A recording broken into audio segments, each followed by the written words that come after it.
After my near-fatal car crash, my son and his wife stood by my hospital bed and yelled that they could not take care of me because their luxury vacation came first. I smiled through the pain, hired a private nurse, and immediately stopped their $8,000 monthly allowance. A few hours later, my phone lit up with 18 missed calls and a panicked text demanding to know why their platinum card was declined at the airport. I am William, 70 years old, and I spent my entire life building a legacy I thought would be respected.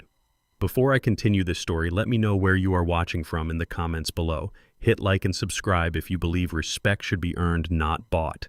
The sterile smell of bleach and rubbing alcohol invaded my senses the moment I regained consciousness in the emergency room. My chest throbbed with a sharp, blinding ache with every breath I took. The doctors informed me that a distracted driver had run a red light and slammed into the driver's side of my vehicle.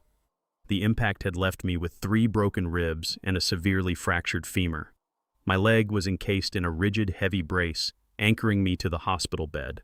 Physical pain I could handle. I had worked hard manual labor in my youth and knew how to grit my teeth through physical agony.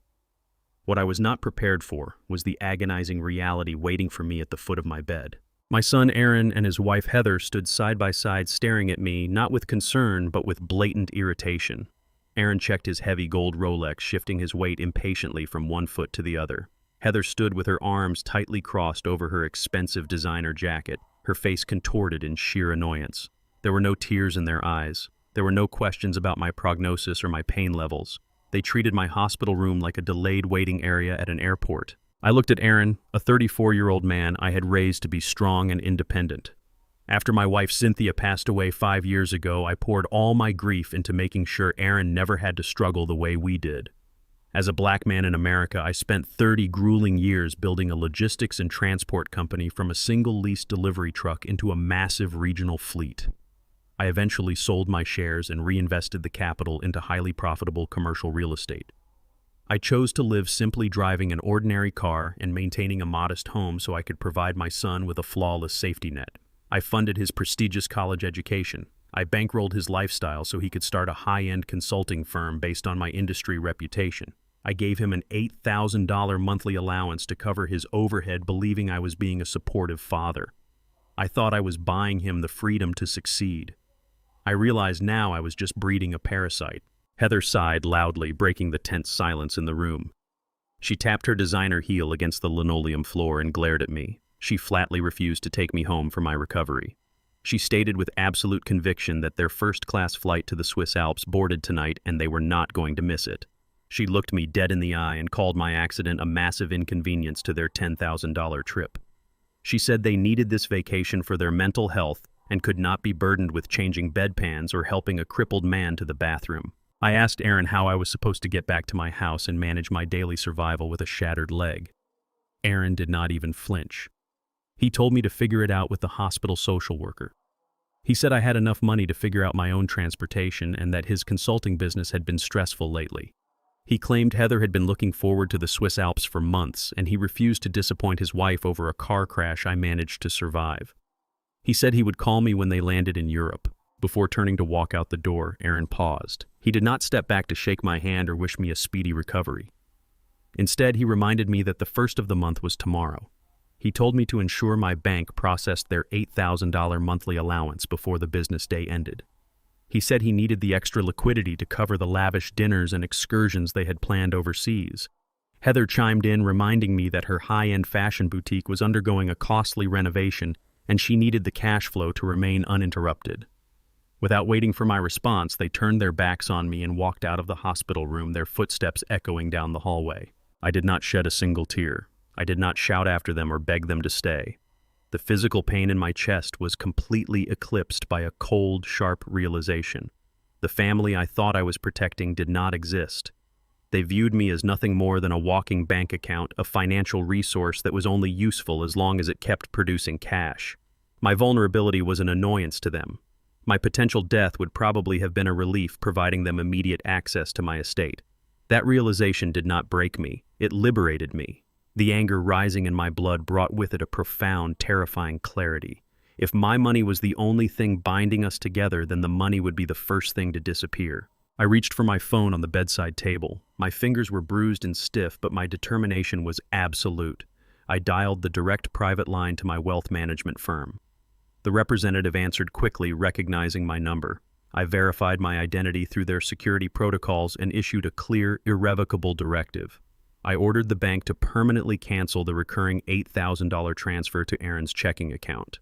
The representative asked if I wanted to pause the transfer or terminate it entirely. I told him to terminate it and permanently remove Aaron from the authorized recipient list. I did not stop there. I instructed the manager to instantly freeze the platinum credit card Aaron carried in his wallet.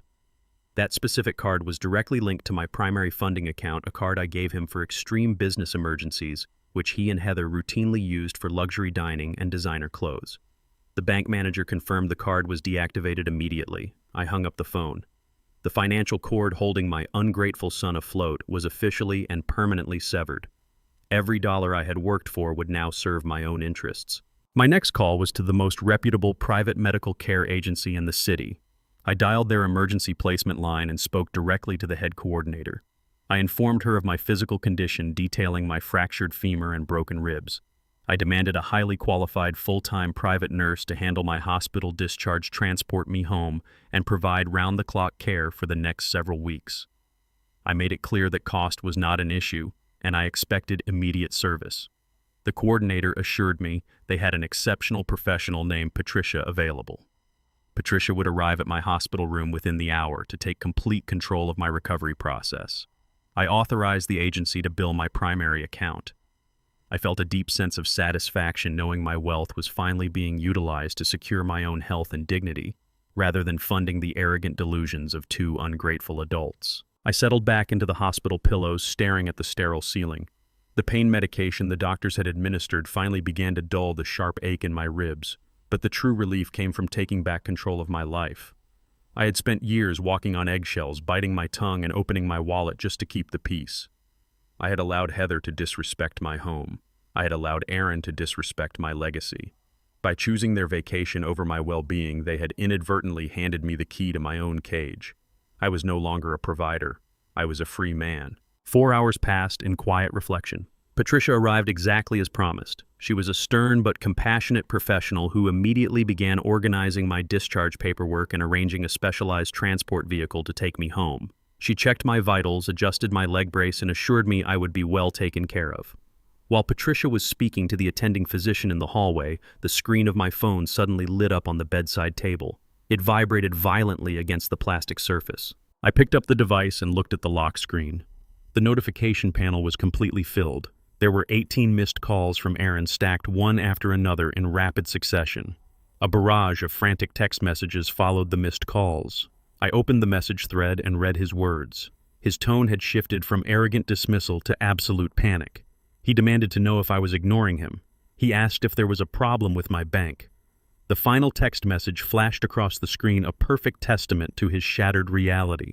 He demanded to know why his platinum credit card was completely declined at the international airport check-in counter. The pounding on the front door shook the heavy oak frame with a violence that reverberated through the entire house. The sudden, frantic rhythm traveled up through the rubber wheels of my wheelchair and settled deep into my fractured ribs.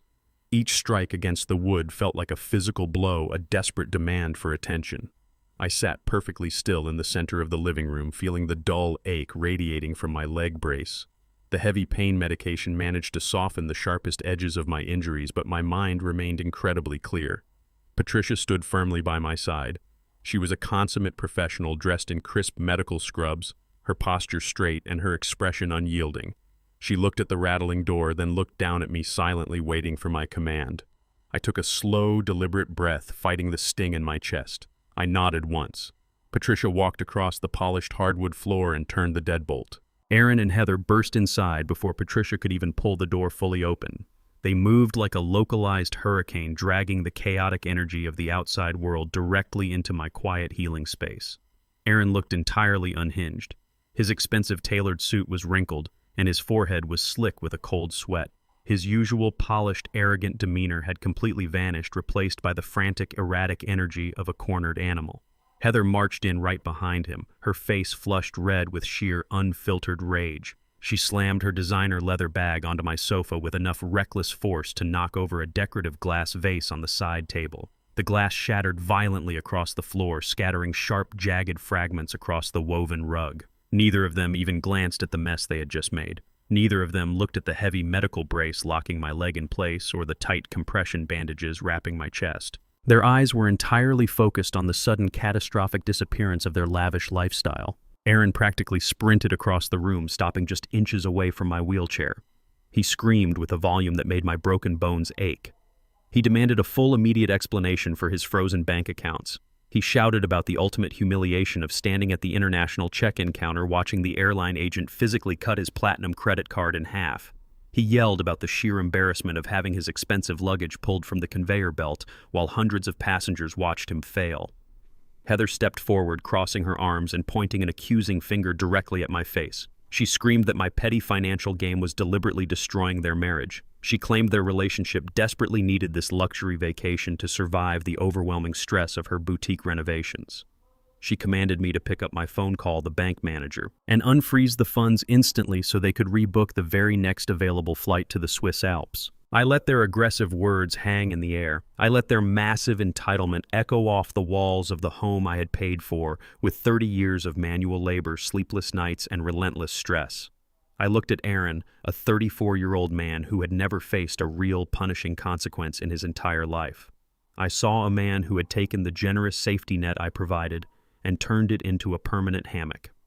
I did not raise my voice to match their hysterical energy. I did not show them a single ounce of fear or regret. I simply reached out with a steady hand and picked up my mug from the side table. I took a slow, deliberate sip of my black coffee.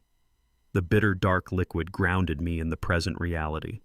The silence stretched out between us, thick and suffocating, forcing them to stop screaming and wait for my inevitable response. I lowered the mug and placed it back on the coaster. I looked Aaron directly in his panicked eyes. I informed him that the $8,000 monthly allowance was gone permanently. I explained that the money he previously used to fund his lavish dinners and international vacations had been reallocated to a much more critical investment. I gestured toward Patricia, who stood quietly and vigilantly near the doorway. I told Aaron that his allowance now paid her daily salary. I stated with absolute finality that my money now served my own survival. I built my fortune from the ground up, fighting through every systemic barrier placed in front of a black man of my generation, and I refused to let the fruits of my labor drain into the pockets of two arrogant adults who could not even endure a minor inconvenience to ensure I healed properly. I told them my bank accounts were officially closed to their greed. Heather gasped dramatically, placing a hand over her chest as if she had been physically struck by my words. She turned to Aaron, loudly demanding he do something to fix this ridiculous outrage. Aaron stood completely frozen. The grim reality of his situation was finally penetrating his thick skull. The safety net was gone. The bank account was sealed. The gravy train had officially derailed. His initial shock quickly mutated into a dark, venomous anger. He stepped closer to my wheelchair, his fists clenched tightly at his sides. He told me I was a selfish, bitter old man. He said I was using my wealth to manipulate and control his future. He completely ignored the fact that he was standing in my living room screaming at his physically disabled father solely because his free cash flow had abruptly stopped. The conversation was over.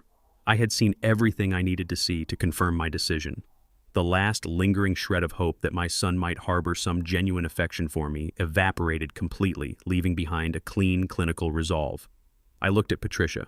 I ordered her to show my guests the door. Patricia moved immediately, stepping smoothly between my wheelchair and Aaron. Her face was an unreadable mask of professional authority. She gestured toward the open front door, silently demanding their immediate exit. Aaron's face contorted into a mask of pure, unfiltered hatred. He raised his hand and pointed a trembling finger directly at my face. He declared with a chilling coldness that he was no longer my son. He officially disowned me right there in my own living room. He swore that I would spend the rest of my days in absolute misery. He vowed that I would die alone, surrounded by hired help instead of actual family. He promised that he would never answer another phone call, never visit me in any hospital ever again, and never let me see any future grandchildren. He gathered every cruel, venomous word he could find and hurled them at me, trying to inflict the maximum amount of emotional damage before he left my presence. Heather snatched her designer bag off the sofa, glaring at me with absolute disgust. She linked her arm tightly through Aaron's arm and pulled him toward the exit. They stormed out into the bright morning air, slamming the heavy front door behind them with enough force to rattle the picture frames hanging on the walls. The loud bang echoed through the house, followed immediately by the aggressive roar of Aaron's luxury car engine starting up in the driveway.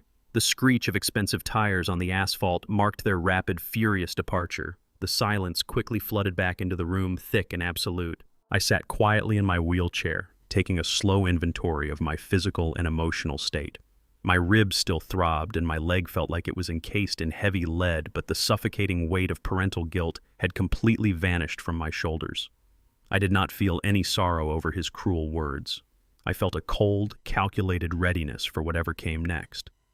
Aaron believed he was punishing me by walking away and disowning me. He did not realize he had just liberated me to fight back without any lingering emotional restraint. The battlefield had been clearly defined, and I was holding all the ammunition. Patricia immediately went to work restoring order to my home. She fetched a small broom and dustpan from the kitchen and walked over to the side of the sofa.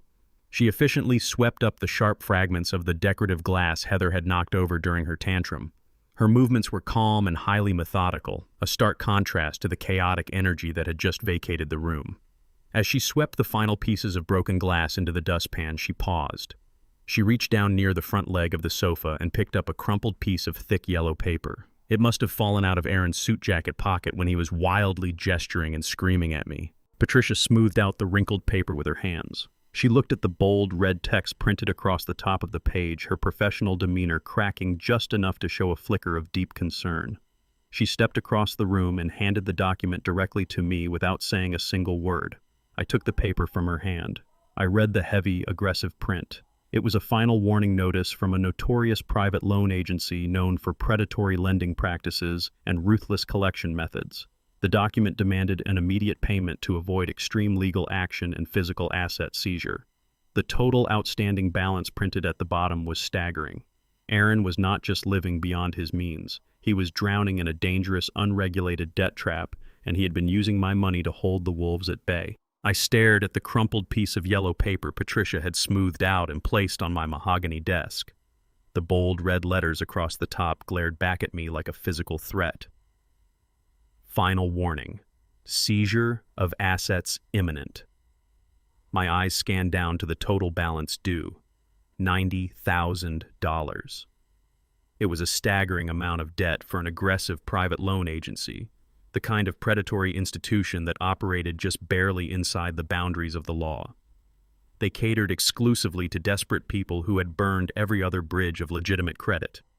My son had not just maxed out a few standard credit cards. He was drowning in a highly toxic financial sinkhole.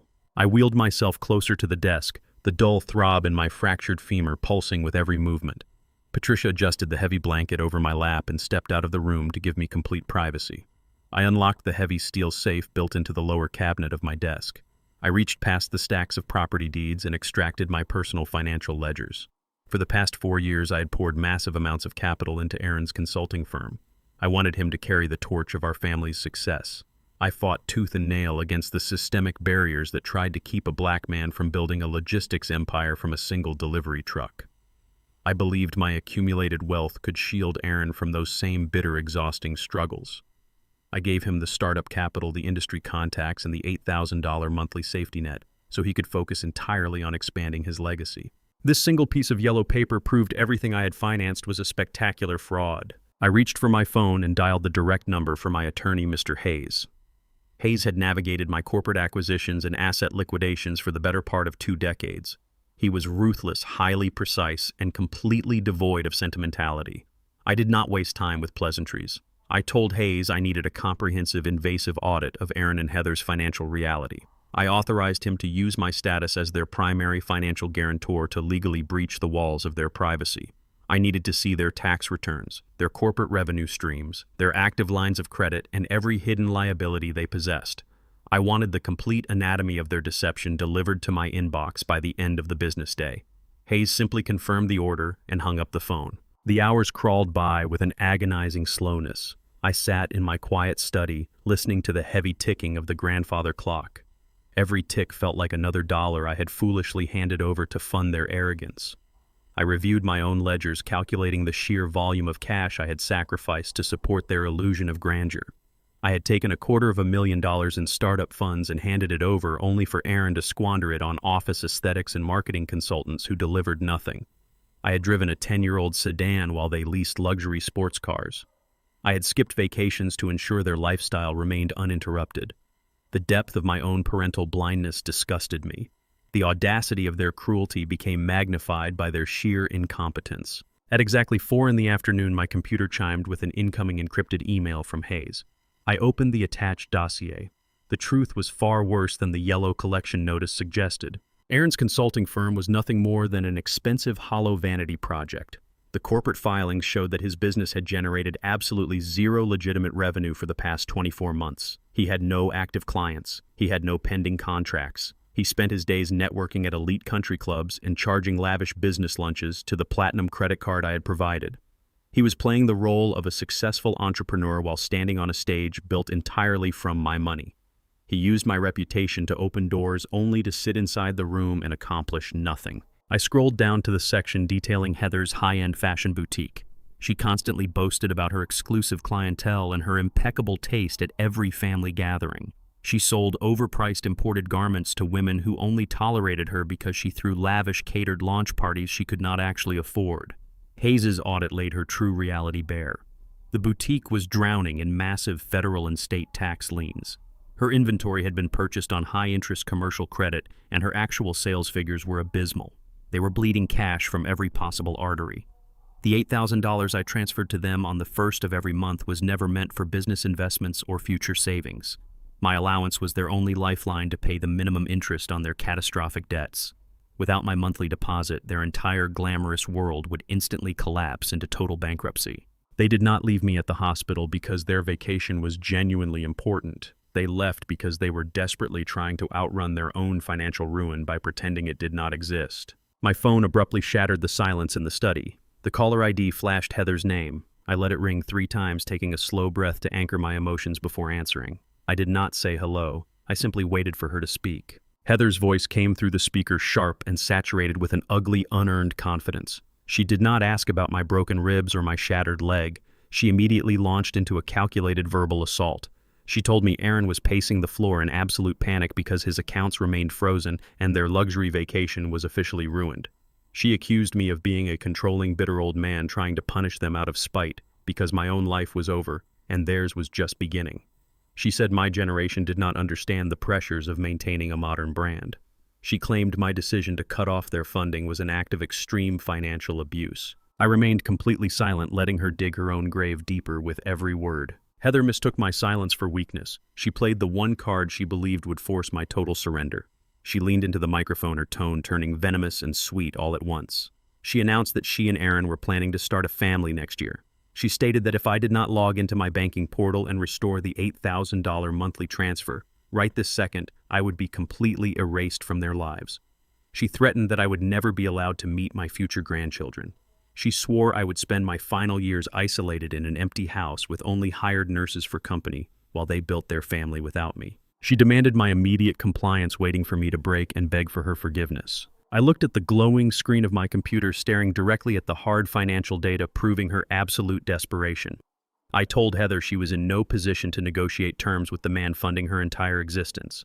I informed her that raising children requires actual stability, and her financial reality was a rapidly sinking ship. I told her I would not be extorted by a woman who could not even afford the designer clothes on her own back without my ongoing charity. I advised her to unpack her bags and start looking for a bankruptcy lawyer. Before she could scream a reply, I ended the call. I blocked her number immediately. The illusion of their superiority was completely shattered. I turned my attention back to the dossier Hayes had compiled. The lingering anger in my chest gave way to a cold, razor-sharp focus. I scrolled down to the second page of the commercial real estate audit. I read the detailed lease agreement for Heather's failing fashion boutique.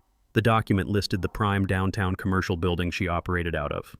Heather paid her exorbitant monthly rent to a corporate property management firm representing an anonymous shell company. I stared at the name of the shell company printed on the official lease. I recognized it immediately. I had structured that specific holding entity 5 years ago to diversify my asset portfolio after selling my logistics fleet. Heather had spent years acting superior to me, mocking my simple lifestyle and traditional values, completely oblivious to the very ground she walked on. I am the sole chairman of that shell company. I own the building holding her boutique. The pain in my shattered femur was a constant heavy hum, but my mind had never operated with such absolute clarity. I sat in my quiet study, the heavy oak desk serving as a physical barrier between my past as an enabling father and my present as a man reclaiming his dignity. Mr. Hayes sat directly across from me. He wore his usual charcoal suit, his posture rigid and highly professional. Spread open between us was a thick commercial lease agreement. The document bore the official seal of a corporate property management firm. That firm reported directly to a private holding entity I had established 5 years ago to diversify my asset portfolio after selling my logistics fleet. Heather had spent years acting superior to me. She mocked my simple lifestyle, my practical clothes, and my quiet demeanor, completely oblivious to the fact that I literally owned the ground she walked on to run her high-end fashion boutique. Mr. Hayes tapped his silver pen against the second page of the financial audit. He pointed directly to a column of bold red figures. Heather was exactly 4 months behind on her commercial rent. The accumulated debt was massive. A standard commercial tenant would have been locked out after 30 days of non-payment. Heather had survived this long only because I had issued a strict standing directive to the property management firm years ago. I had explicitly ordered them to grant her business absolute leniency. I wanted my daughter-in-law to succeed without the crushing pressure of early commercial failure. I had secretly subsidized her vanity project, absorbing the heavy corporate losses so she could play the role of a brilliant self-made entrepreneur. I looked at the red numbers documenting her total financial failure. Every unpaid invoice was a testament to her profound incompetence and blistering arrogance. She had just threatened to sever my relationship with my future grandchildren unless I continued to fund her fake reality. She believed she held all the leverage in our dynamic. She did not know she was standing on a fragile trapdoor, and my hand was resting firmly on the lever. I looked up at Mr. Hayes. I instructed him to contact the property management firm immediately. I ordered the total and permanent revocation of the leniency directive. Mr. Hayes did not blink. He simply nodded, pulling a fresh legal pad from his leather briefcase.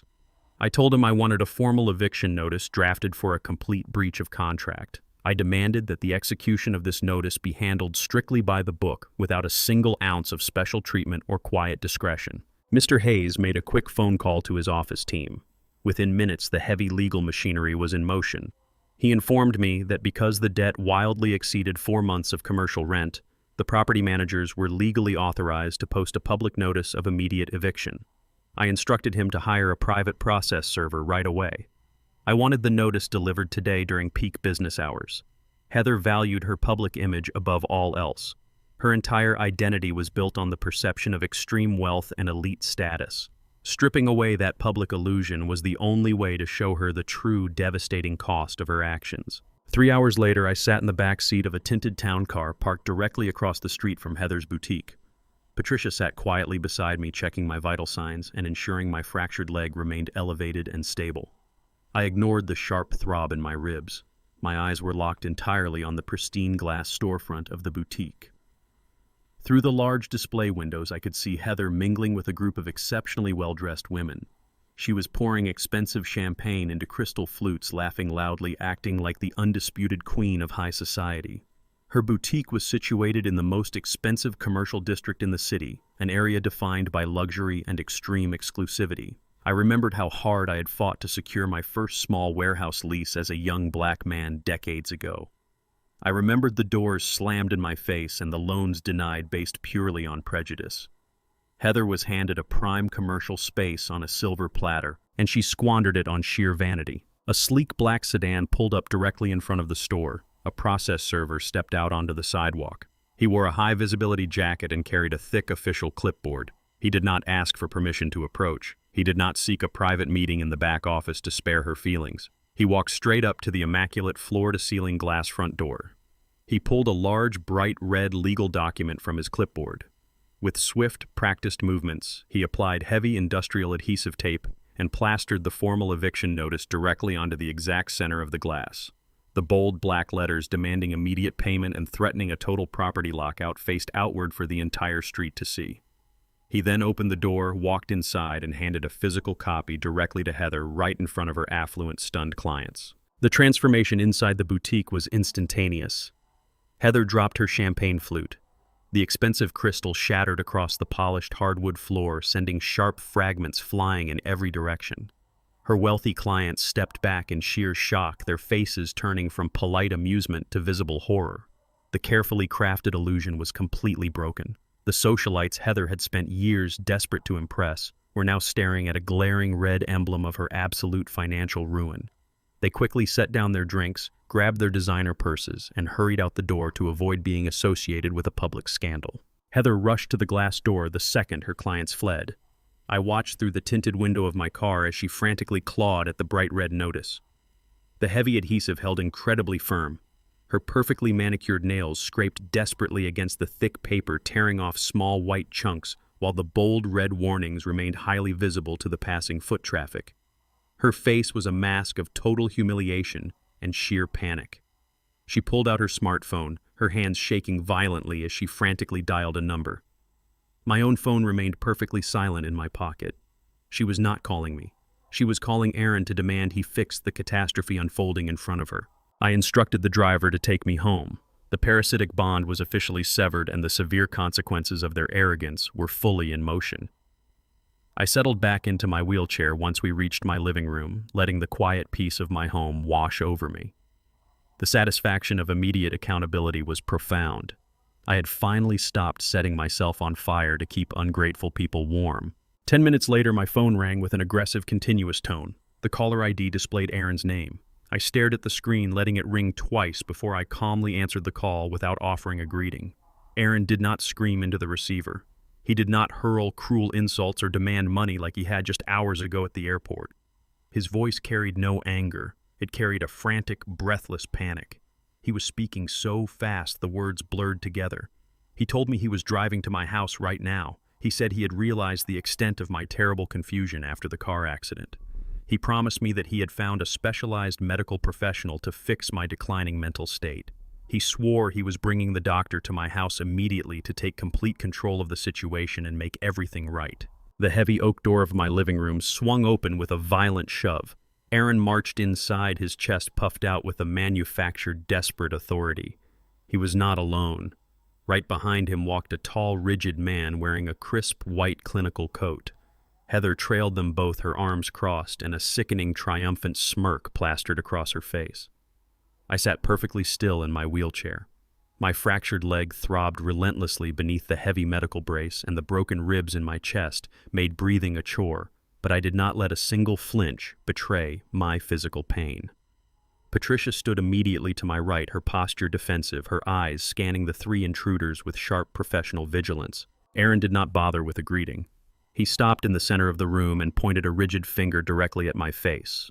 He announced with supreme arrogance that he had brought professional medical intervention to save me from my own rapid cognitive decline. He gestured to the man in the white coat, introducing him as Dr. Evans, a highly sought-after specialist in neurological trauma. I looked at the man. His white coat was pristine and heavily starched, but his eyes darted nervously around my living room, avoiding direct eye contact with me. He carried a thick clipboard clutched tightly against his chest like a physical shield. Heather stepped forward, utilizing a tone dripping with fabricated pity. She looked at Patricia and stated that this was a private, sensitive family medical intervention. She claimed they were forced to take extreme legal and medical measures because my recent actions were completely unhinged. Aaron took over the narrative, his voice rising in volume to fill the entire room. He pointed to his frozen bank accounts and the massive commercial eviction notice currently pasted to his wife's boutique as undeniable empirical proof of my sudden mental decay. He constructed a flawless narrative of gaslighting right in front of my eyes. He claimed the severe car crash had caused a massive traumatic brain injury. He argued that the physical trauma to my ribs and femur was entirely secondary to the invisible neurological damage currently destroying my judgment. Aaron paced the hardwood floor, performing his role with terrifying conviction. He told me that a sane, loving father would never cut off his only son without warning. He insisted that my sudden financial hostility was a textbook symptom of brain trauma and severe paranoia. He told me I was a danger to myself, a danger to society, and a massive threat to the family estate. Heather wiped a fake tear from her eye, nodding in fervent agreement. She said my erratic financial decisions were threatening the legacy of the entire family and proving that I could no longer manage my own checking accounts. They laid out their ultimate plan with absolute unfiltered arrogance. Dr. Evans was there to conduct an emergency cognitive evaluation. Once I inevitably failed their rigged assessment, they would use the signed medical affidavit to petition a family court judge. They intended to strip away my legal autonomy and seize total medical and financial power of attorney over my life. They planned to declare me incompetent, lock me away in a secure facility, and take total control of my holding companies, my real estate portfolio, and my liquid assets. Dr. Evans finally stepped forward to play his part. He pulled a heavy silver pen from his breast pocket and clicked it with a loud, sharp snap. He looked down at me with an intolerable, patronizing expression. He told me he was going to ask me a series of simple questions to assess my baseline reality and cognitive function. He pulled a dense, multi-page cognitive evaluation form from his clipboard. Before he began reading the questions, he turned his head and looked directly at my nurse. He ordered Patricia to leave the room immediately, citing strict patient confidentiality protocols. He stated that the evaluation required a completely isolated environment free from outside influence, implying Patricia was somehow manipulating my mind. Patricia did not move a single inch. She kept her feet planted firmly on the rug. She looked down at me, waiting silently for my explicit command. I slid my right hand slowly down the side of my wheelchair. My fingers found the small, hard plastic of a digital recording device hidden securely beneath the fabric of my armrest. I pressed the primary button. The device silently activated, capturing every single word spoken in the room. I did not raise my voice. I did not display a fraction of the anger burning like a furnace inside my chest.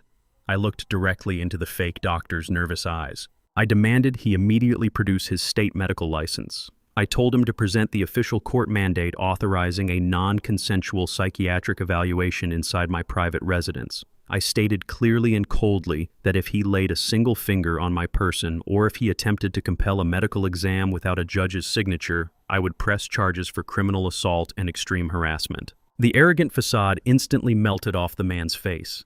He stammered, his jaw working uselessly as he took a quick step backward.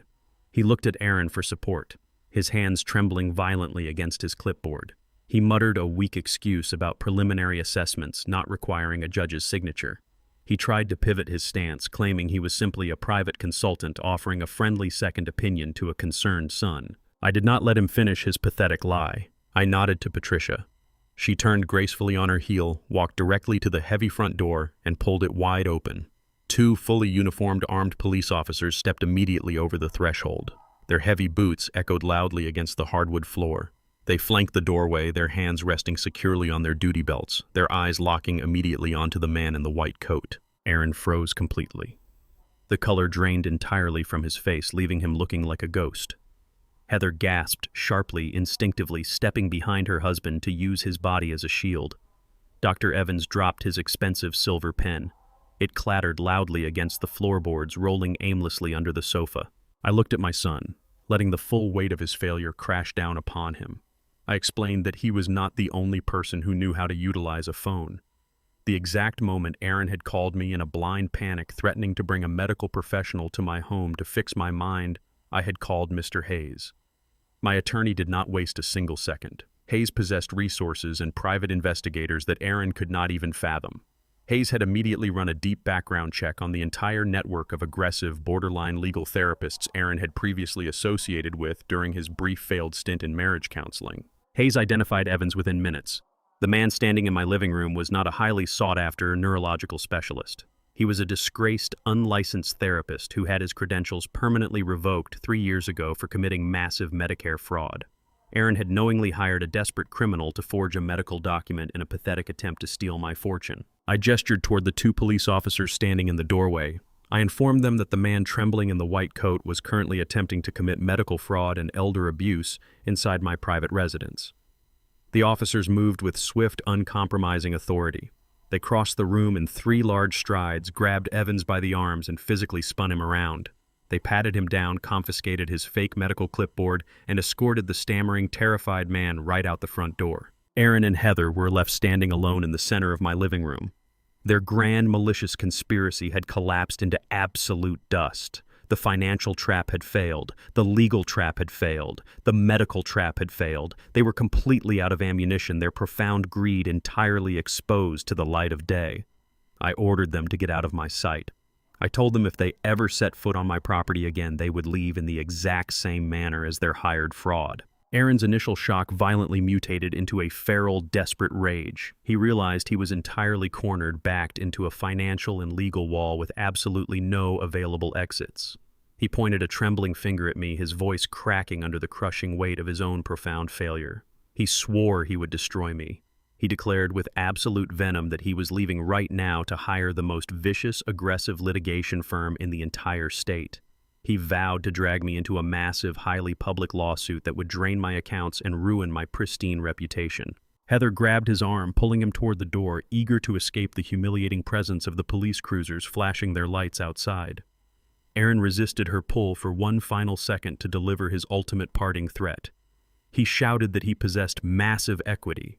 He swore he would immediately list his multi-million-dollar luxury mansion on the real estate market the second he got home. He promised to liquidate his entire estate to fund a brutal, scorched-earth legal war against me until I was left with absolutely nothing but my wheelchair. He turned and marched out the door, pulling his wife alongside him. They crossed the lawn, climbed into their vehicle, and sped away, completely convinced they still held one final, powerful asset in their possession. I sat in my wheelchair watching their car disappear down the street. I reached over and stopped the hidden recording device, locking the digital evidence of their conspiracy safely away. I took a slow, deep breath, feeling the sharp pain in my ribs subside into a dull, manageable ache. Aaron believed his luxury mansion was his ultimate financial fortress. He believed he could effortlessly sell his home to finance his revenge. He was entirely oblivious to the foundational reality of his own privileged existence. He had never bothered to read the fine print on the property deed when I handed him the keys. He did not own the walls that sheltered him. The luxury mansion he lived in, the property he intended to sell to destroy me, was legally registered and entirely owned under my name. I sat at my mahogany desk the morning after the police escorted the fraudulent doctor off my property. The dull throb in my ribs served as a steady reminder of the physical wreckage my son had abandoned, but my mind was operating with lethal precision. My attorney, Mr. Hayes, sat opposite me. He placed a single crisp document on the leather writing pad between us. It was a formal legal mandate granting his firm absolute authorization to execute a full reclamation of the luxury property currently occupied by Aaron and Heather. I picked up my heavy fountain pen. I did not hesitate for a fraction of a second. I signed my name with bold, deliberate strokes. We were initiating a direct assault on their home base. Aaron believed he possessed a financial fortress. He was completely oblivious to the fact that he was merely a guest inside my castle. Hayes collected the signed mandate and slid it into his briefcase. He informed me that Aaron was already moving with reckless desperation. Digital alerts from our real estate monitoring software confirmed that Aaron had urgently listed the multi-million-dollar mansion on an exclusive luxury property network late last night. He was demanding a rapid cash-only sale to fund his promised legal war against me. He was hunting for a war chest, entirely convinced the ground he slept on was his ultimate weapon. I instructed Hayes to let Aaron proceed just far enough to feel the trap snap shut around his ankles. Aaron wasted absolutely no time. Desperation bred extreme arrogance. By early afternoon, he had summoned a premier luxury real estate broker to the property to conduct a high-priority appraisal. I received the real-time updates directly from Hayes, who monitored the property records. The broker walked through the sprawling, custom-built estate, marveling at the imported marble floors and the expansive manicured grounds. Aaron followed closely behind the broker, boasting about the property value and demanding an expedited listing agreement.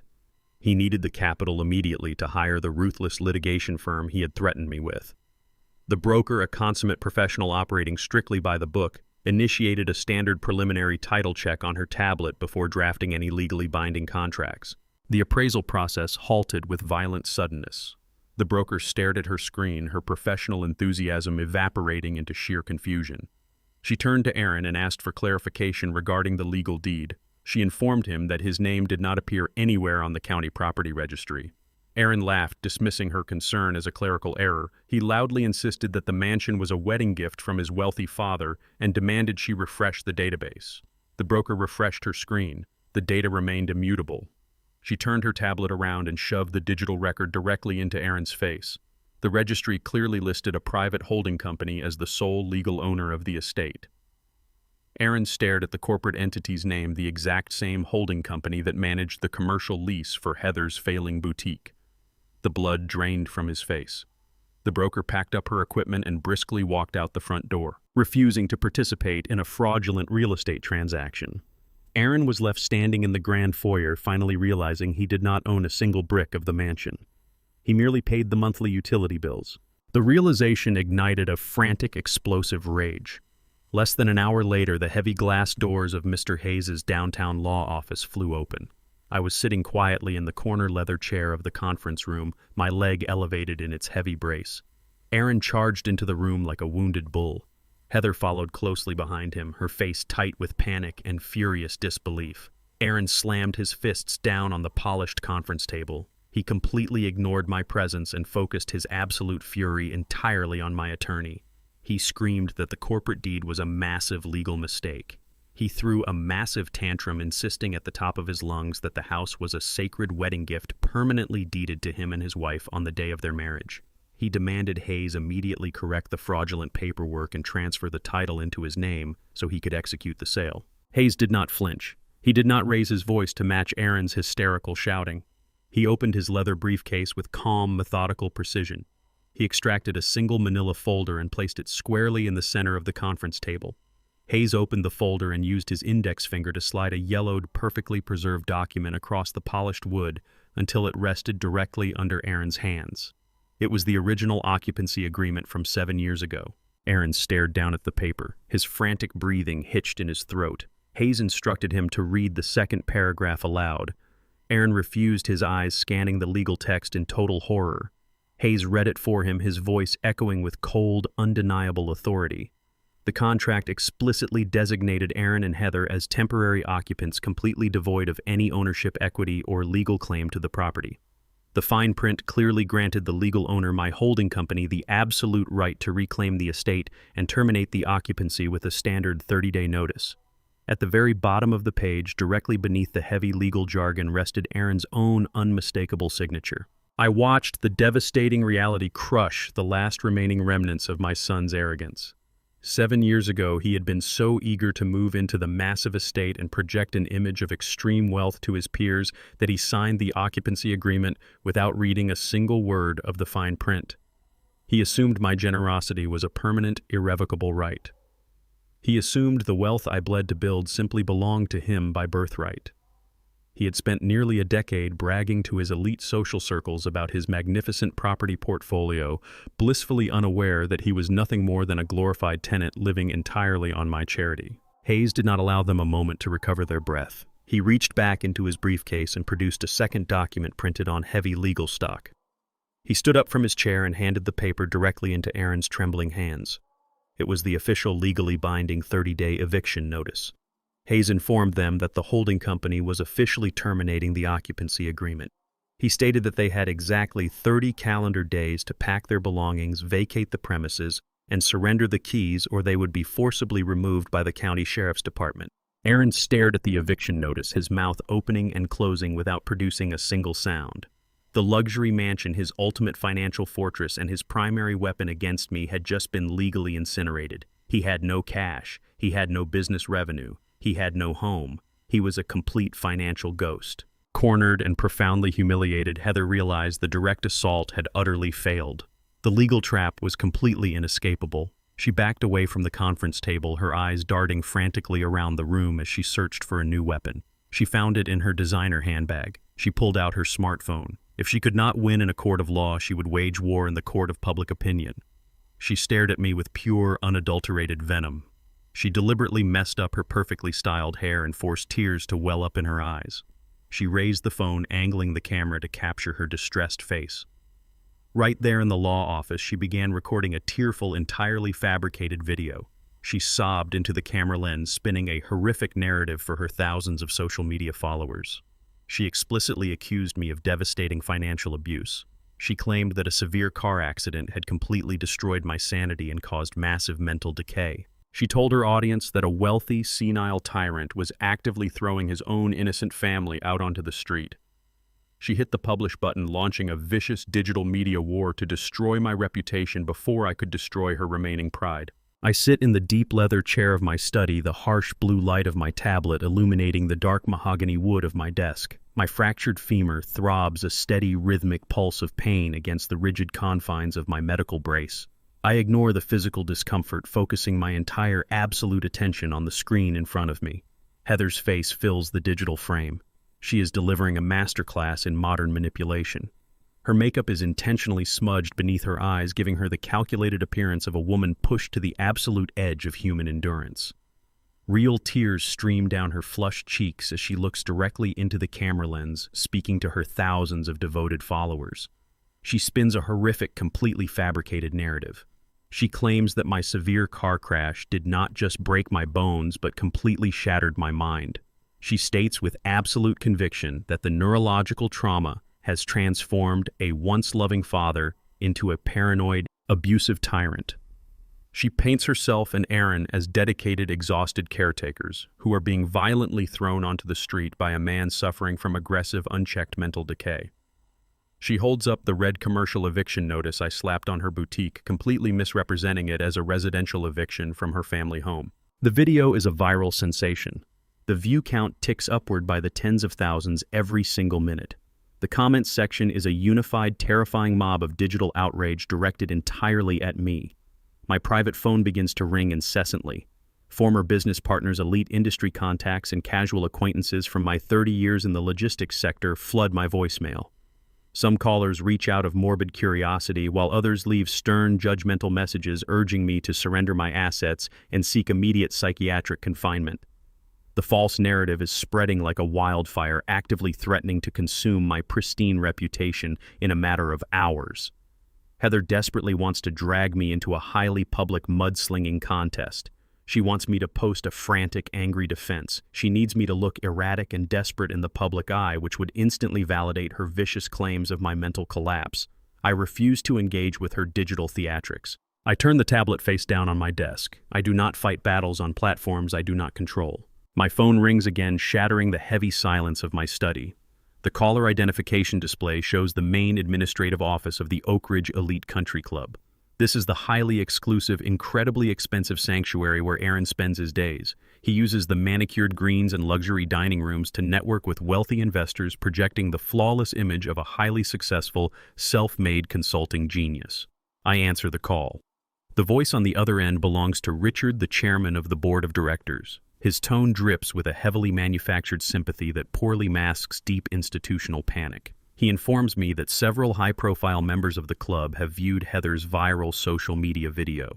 He reminds me that the Oak Ridge Club prides itself on pristine public relations, unimpeachable ethics, and absolute family values. Richard clears his throat, a nervous tick betraying his true intentions. He suggests that the current scandal surrounding my family is causing significant discomfort and severe moral outrage among the elite membership. He delicately implies that the board is currently convening an emergency executive session to discuss my honorary lifetime membership. He threatens to officially suspend my privileges to distance the club from the ugly viral allegations of elder abuse and severe mental incompetence. He asks me to provide a formal written apology to the board. He fully expects me to beg for my standing in their elite community. He expects me to bow down to protect my social status. He completely underestimates my leverage and misunderstands the true foundation of his own institution. I do not offer a single word of defense regarding Heather's fabricated video. I do not attempt to justify my mental state or my private family decisions to a man who runs a golf course. Instead, I address the chairman with absolute chilling authority. I remind Richard that for the past 10 consecutive years, I have been the primary exclusive financial sponsor of the Oak Ridge Annual Charity Tournament. I personally underwrite the $250,000 event that allows his board members to pat themselves on the back and secure massive tax write-offs. I inform him that my financial sponsorship is officially and permanently revoked effective immediately. The chairman stammers, his professional composure shattering into a million pieces. He desperately tries to backtrack, claiming the board deeply values my presence and simply wants to resolve the awkward public situation quietly. I cut him off with a razor-sharp tone. I tell him the situation is about to become significantly more awkward for his entire establishment.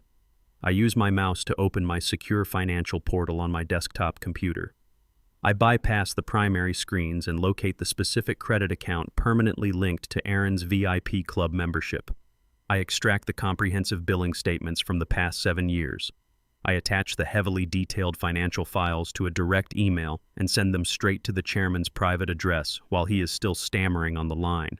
I instruct him to open the document immediately. I wait in the heavy, punishing silence as he reviews the undeniable financial truth. He sees the raw data. He sees that every single round of golf, every expensive bottle of imported scotch, every extravagant lunch, and every exorbitant monthly membership fee Aaron ever charged was paid entirely by my personal credit card.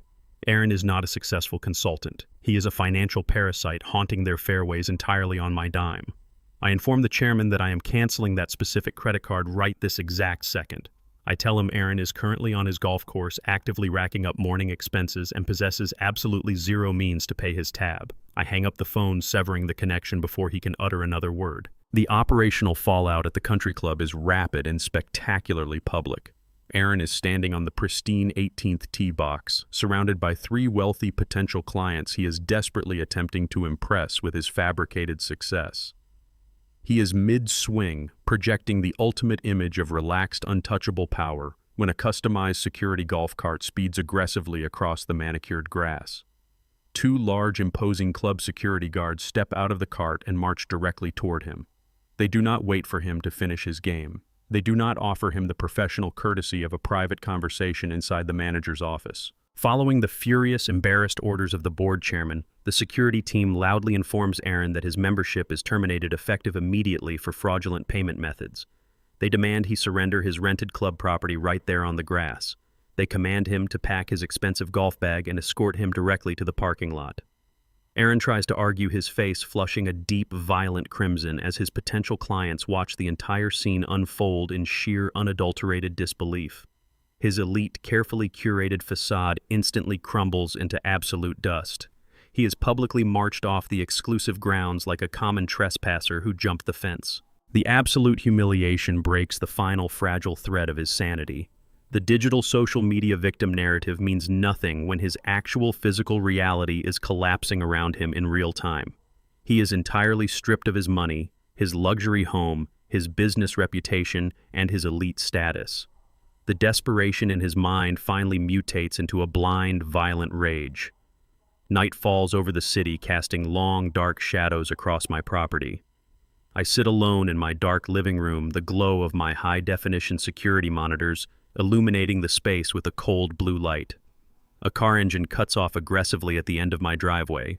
The cameras capture Aaron stepping out of his vehicle into the darkness. His posture is rigid, his movements erratic and highly dangerous. He does not walk toward the front door to ring the bell. He moves silently toward the side entrance of my house. His right hand grips a heavy, solid steel crowbar. The heavy thud of a solid steel crowbar echoes through the silent architecture of my house. It is followed a fraction of a second later by the sharp, violent crash of shattering glass. The reinforced pane of the side door cascades onto the hardwood floor in 1,000 jagged, glittering pieces. The noise rings out like a gunshot in the dead of night. I sit perfectly still in the center of my dark bedroom. I do not reach for a weapon. I do not turn on a single lamp to alert the intruder of my presence. The only illumination in the room comes from the cold blue glow of the high-definition security monitors mounted above my desk. I sit in my wheelchair and I watch the live video feed. I watch the screen. I watch the absolute betrayal unfold in real time.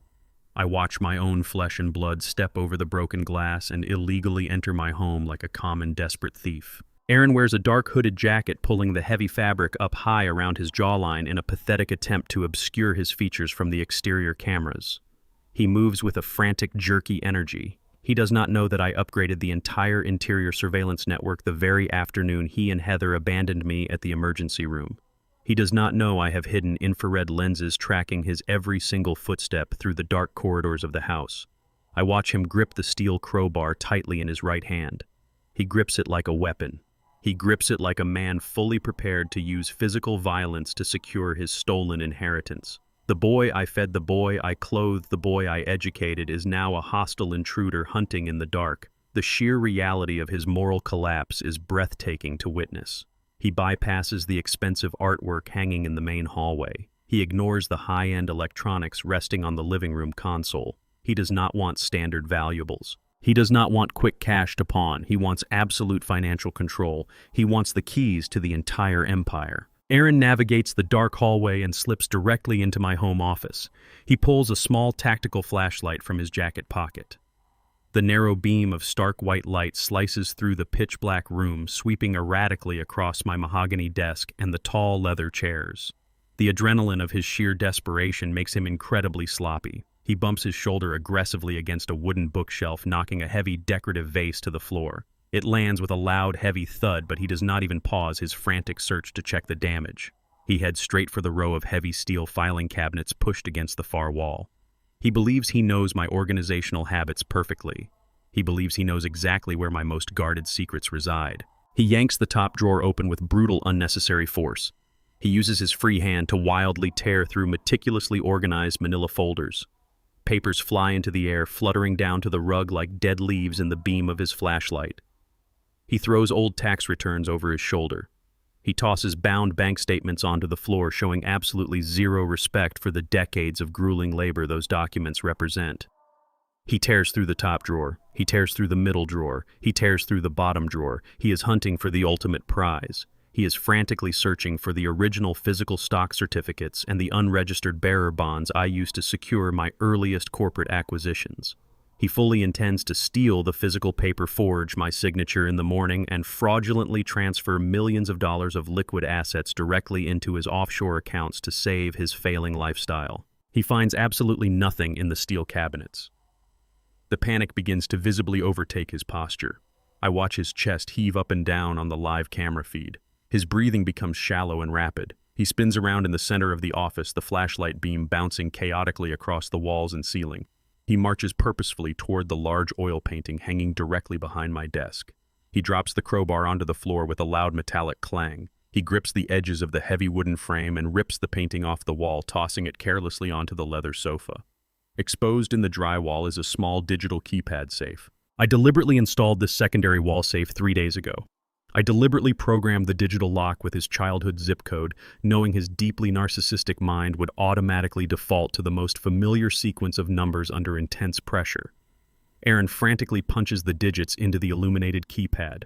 The green light flashes instantly. The heavy steel door clicks open with a satisfying snap. Aaron lets out a loud, shuddering gasp of absolute victory. He reaches his shaking hands deep into the dark cavity of the metal safe. He pulls out a thick, heavy leather folio. He flips open the binding under the bright beam of his flashlight. He stares wide-eyed at the crisp, beautifully watermarked paper resting inside the sleeves. He sees authentic-looking stock certificates bearing the corporate seals of my holding companies. He sees heavy bearer bonds printed with massive numerical denominations. He believes he has just secured his permanent financial salvation. He believes he has successfully outsmarted me. He does not know the devastating truth. He does not know the documents currently burning a hole in his hands are entirely worthless. I spent an entire afternoon working closely with Mr. Hayes to manufacture those specific decoy papers. We used standard novelty certificates and bound them securely in a genuine leather portfolio to ensure they felt heavy and legitimate to the touch. I took one additional highly crucial precaution before placing the trap inside the safe. I personally sliced open the thick leather spine of that folio. I embedded a highly advanced military-grade micro-GPS tracker directly into the binding. I sealed the leather shut with heavy industrial adhesive so the modification was completely invisible to the naked eye. That tiny tracker transmits a continuous real-time location signal directly to an encrypted application installed on my tablet. Aaron is not stealing my wealth. Aaron is carrying a digital beacon that will guide federal authorities directly to his exact location the moment he attempts to commit massive financial fraud. Aaron shoves the heavy leather folio deep inside his dark jacket. He zips the fabric up to his chin to secure his stolen prize against his chest. He snatches the crowbar off the floor and turns on his heel. He sprints blindly out of the home office. He does not bother to close the safe door. He does not bother to pick up the scattered papers, ruining the rug. He runs frantically down the hallway, his heavy boots pounding violently against the hardwood. He crashes back through the shattered side door, stepping recklessly on the broken glass, and vanishes into the cold night air. The exterior infrared cameras catch the bright red taillights of his car as he throws the vehicle into reverse and speeds recklessly down the dark residential street. The sudden roar of the engine fades away, leaving my property completely silent once again. I sit in the darkness for exactly 60 seconds. I let the absolute reality of his crime settle firmly into the permanent digital record of the surveillance drives. I let the profound betrayal wash completely over me until there is absolutely nothing left in my heart but a cold, mechanical demand for total justice. I pick up my smartphone from the desk. I dial 911. The emergency dispatcher answers immediately, asking for the nature of my emergency. I do not sound panicked.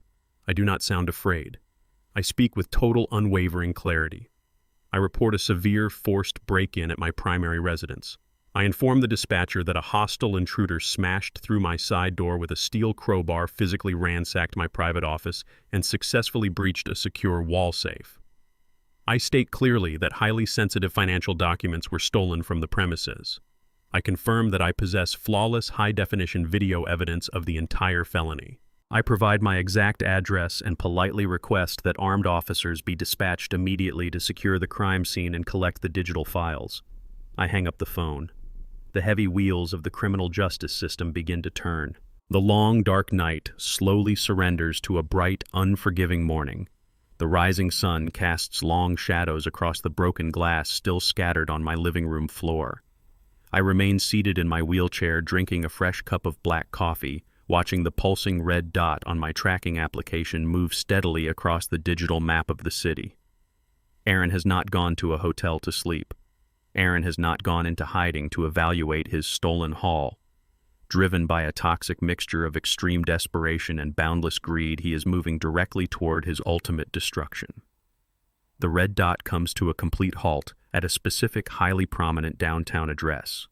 I know exactly what building occupies that specific corner. It is the towering glass headquarters of my primary financial institution. Aaron squares his shoulders, steps through the heavy revolving glass doors, and marches directly toward the high net worth management desk. He carries the stolen leather folio tucked tightly under his arm.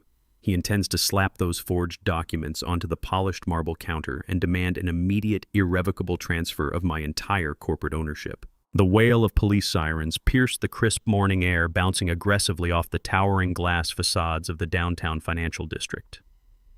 Mr. Hayes pulled his sleek black sedan to a smooth, calculated halt directly behind 3 aggressively parked police cruisers.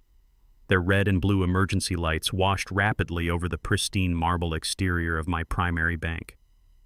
I opened the passenger door before Hayes could even shift the car into park.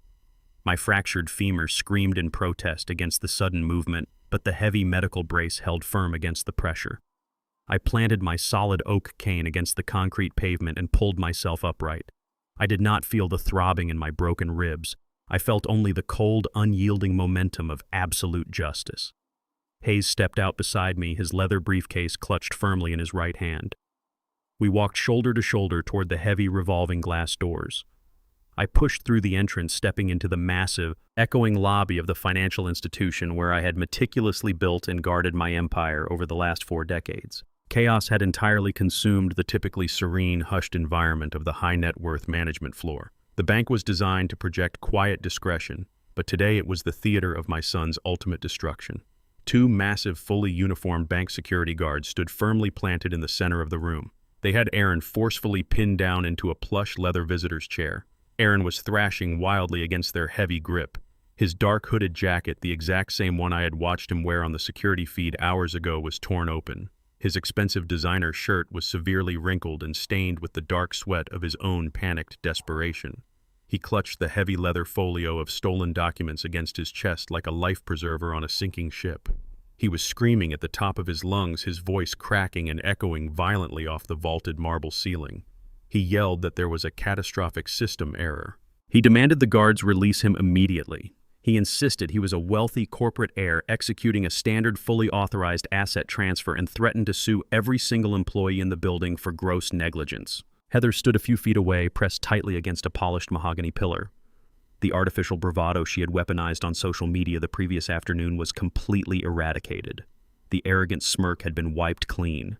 The color had entirely drained from her face, leaving her pale, drawn, and violently trembling. She clutched her expensive designer handbag to her chest, her wide eyes darting frantically between the arriving armed police officers and her hysterical husband. She recognized the severe, inescapable reality of the situation. This was not a private family dispute that could be manipulated with a tearful digital video. This was not a narrative she could spin to her country club friends. This was federal financial fraud unfolding in broad daylight, and she was standing right in the blast zone. I moved steadily across the polished marble floor. The sharp rhythmic click of my cane cut cleanly through Aaron's frantic shouting. He froze the exact instant his eyes found me. The desperate manic energy evaporated from his body in a single heartbeat, replaced by a sudden paralyzing terror. He looked at my face, then looked down at the heavy leather folio in his hands. He realized with crushing, inescapable clarity that I had not rushed here to stop a misunderstanding. I had not come to rescue him from a banking error. I had arrived to oversee his execution. I ignored my son completely. I walked directly past his chair, refusing to grant him the dignity of an immediate confrontation, and approached the main management counter. The senior branch manager, a man I had entrusted with the intricate architecture of my corporate accounts for over 15 years, stood rigidly behind the polished mahogany desk. He looked deeply disturbed by the violent commotion ruining his lobby, but he maintained his professional composure as I approached. I greeted him calmly, offering a brief apology for the ugly disruption to his morning operations. I instructed him to step out from behind the counter and formally examine the documents my son was aggressively attempting to cash. Aaron tried to pull the folio away, acting on pure animalistic reflex, but the security guards held him firmly in place, pressing his shoulders back into the leather chair. The branch manager reached down and expertly extracted the crisp watermarked stock certificates and bearer bonds from the leather binding. Aaron found his voice one last time. He yelled that the documents proved he was the sole legal owner of the holding companies. He claimed I was a senile, bitter old man trying to illegally block a legitimate, prearranged transfer of wealth. He begged the manager to ignore me, process the paperwork, and immediately release the liquid funds into his private offshore accounts. He was drowning, and he was grasping at smoke. I raised my right hand, silencing the entire room with a single gesture. I looked at the branch manager and instructed him to hold the primary corporate stock certificate up to the harsh fluorescent lights illuminating the lobby ceiling. I told him to look past the fake corporate seals and read the embedded security watermark printed directly across the center of the heavy paper. The manager held the document up to the light. He adjusted his silver-rimmed glasses, his experienced eyes scanning the thick, beautifully textured paper. The entire lobby fell dead silent. The tellers stopped typing. The security guards held their breath. The manager cleared his throat and read the bold, capitalized text aloud for everyone in the room to hear. His voice carried undeniable final authority. He read the words, "void for security decoy purposes." The words dropped like a heavy physical weight into the center of the room. Aaron stared at the paper in absolute, uncomprehending horror. He blinked rapidly, his mouth opening and closing as he tried to process the magnitude of his profound failure. He had not stolen my fortune. He had not secured his permanent financial salvation. He had broken into my house, smashed my window, destroyed my property, and cracked my safe just to steal a stack of worthless, heavily monitored novelty paper. The documents he had risked a decade in federal prison for were printed at a local stationery shop. He had handed federal investigators a flawless, undeniable confession of his own extreme criminality, complete with a GPS tracking log of his exact movements. The police officers stepped forward, moving with swift, uncompromising authority. They bypassed the private bank security and hauled Aaron roughly to his feet. They kicked his legs apart and forced his trembling hands securely behind his back. The sharp metallic ratcheting of steel handcuffs echoed loudly across the cold marble floor, sealing his fate. The lead officer read him his rights, formally informing Aaron he was under arrest for felony burglary, destruction of private property, and attempted massive financial fraud. Heather watched the cold steel cuffs lock permanently around her husband's wrists. The stark reality of a massive prison sentence, the total loss of her wealth, and the utter destruction of her public image shattered her remaining composure. She did not rush forward to defend the man she had conspired with. She did not scream at the officers to stop and examine the evidence. The parasitic bond they shared dissolved the second the host was compromised. She dropped heavily to her knees right there on the cold marble floor. She buried her face in her hands and began sobbing hysterically. She looked up at the lead detective, tears ruining her expensive makeup, and screamed that she knew absolutely nothing about the break-in. She swore she was entirely innocent. She pointed a shaking finger at her husband, claiming Aaron had completely lost his mind. She cried that he had forced her to participate in his delusions through emotional manipulation, and that she had never wanted to steal a single dime from me. She threw him directly under the moving bus without a fraction of a second of hesitation. Aaron stopped struggling against the police grip. He turned his head and glared down at his wife kneeling on the floor. The ultimate betrayal registered in his wide, panicked eyes. The woman who had happily spent his stolen wealth, the woman who had eagerly plotted my psychological destruction and filmed a fake video to ruin my name, was now actively feeding him to the wolves to save her own skin. He realized in that singular, devastating moment that the toxic loyalty they had built their entire marriage upon was completely hollow. They had turned on me for money, and now they were turning on each other for pure survival. The precinct smelled of stale coffee and industrial floor cleaner. I stood in the dark observation room, the heavy medical brace on my leg anchoring me firmly to the cold concrete floor. Mr. Hayes stood silently to my left, his arms crossed over his tailored suit. Through the thick two-way glass, the interrogation room offered a stark, unforgiving portrait of absolute defeat. Aaron sat perfectly still at the center of a scarred metal table. The dark designer jacket he wore during his midnight raid was gone, replaced by the harsh, oversized fabric of a standard-issue holding cell uniform. The fluorescent lights overhead buzzed with a sterile intensity, stripping away the final layers of his carefully manufactured elite persona. He was no longer the arrogant corporate heir demanding respect at the country club. He was a terrified, cornered suspect facing a decade in federal prison. Two veteran detectives stepped into the interrogation room. They did not carry thick files or attempt to intimidate him. They did not need to. Aaron was already entirely broken by the sheer magnitude of his own spectacular failure. He looked up at the officers, his eyes wide and completely devoid of his usual manufactured bravado. The immediate betrayal he had witnessed at the bank lobby had shattered his psychological foundation. Heather had fallen to her knees and publicly offered him up as a sacrificial lamb to save her own skin. That singular image of his wife screaming about his supposed delusions had completely severed the toxic loyalty that bound their marriage. Aaron did not wait for the detectives to ask a single question. He leaned forward, the metal handcuffs clinking loudly against the table, and began speaking with a breathless, frantic urgency. He begged for a comprehensive plea deal. He offered absolute, unconditional cooperation in exchange for leniency. He claimed he was the victim of profound emotional manipulation. To prove his sudden compliance, Aaron provided the passcode to his confiscated smartphone.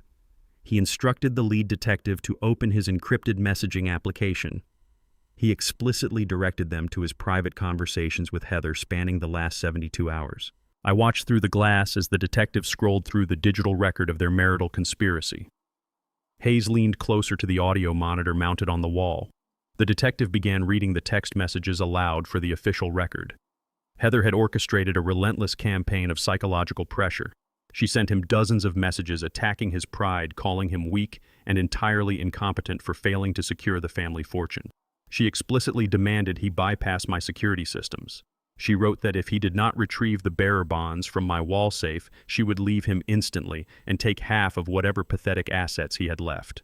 She provided him with the layout of my home office, reminding him of my schedule and urging him to strike while the property was dark. She was the architect of the midnight raid, manipulating his fragile ego to execute the felony she was too cowardly to commit herself. Aaron sat back in his chair, breathing heavily, entirely convinced that exposing his wife would somehow absolve him of his own extreme criminality. He believed he had just dealt the final fatal blow to Heather. He was completely unaware that a much deeper, far more devastating truth was about to be unearthed. The heavy metal door of our observation room clicked open. A senior federal financial investigator stepped into the dark space. He nodded respectfully to me and handed Mr. Hayes a thick, freshly printed dossier.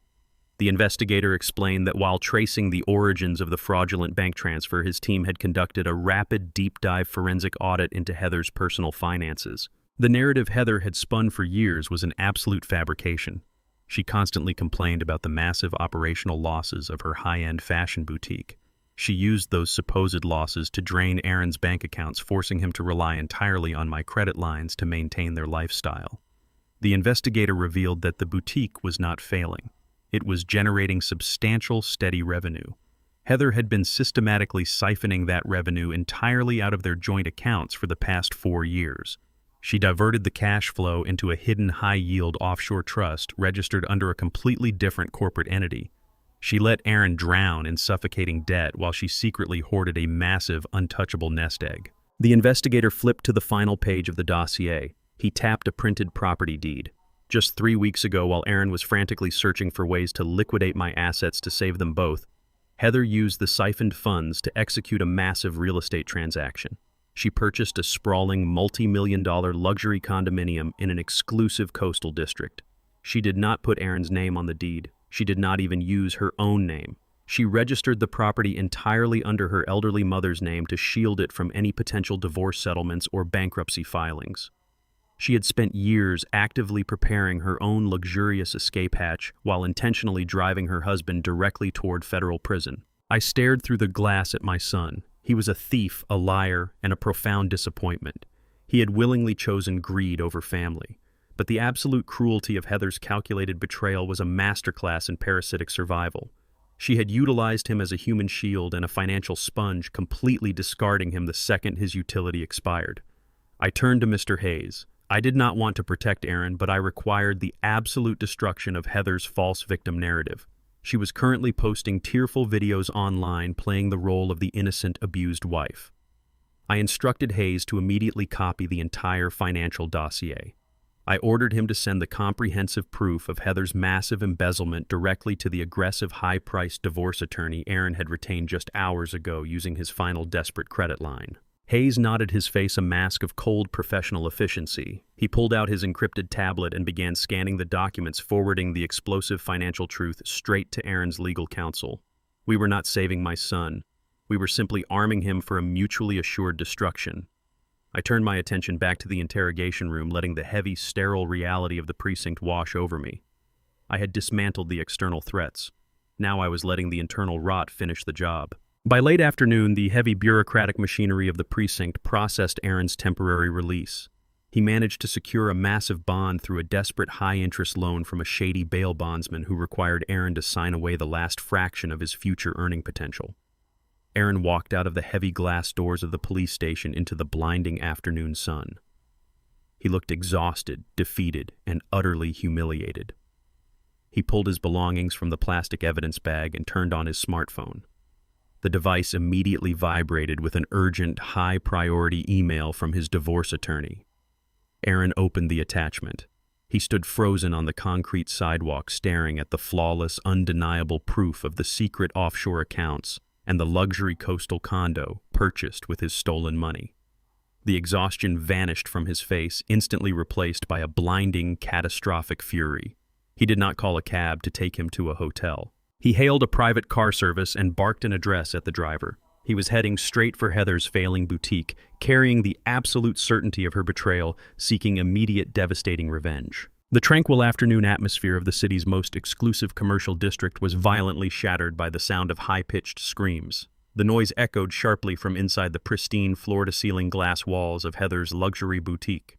The heavy front door burst open with a violent shove, and a frantic wave of affluent customers scrambled out onto the pavement. They clutched their designer purses to their chests, their faces pale with shock as they fled the terrifying catastrophe unfolding inside the store.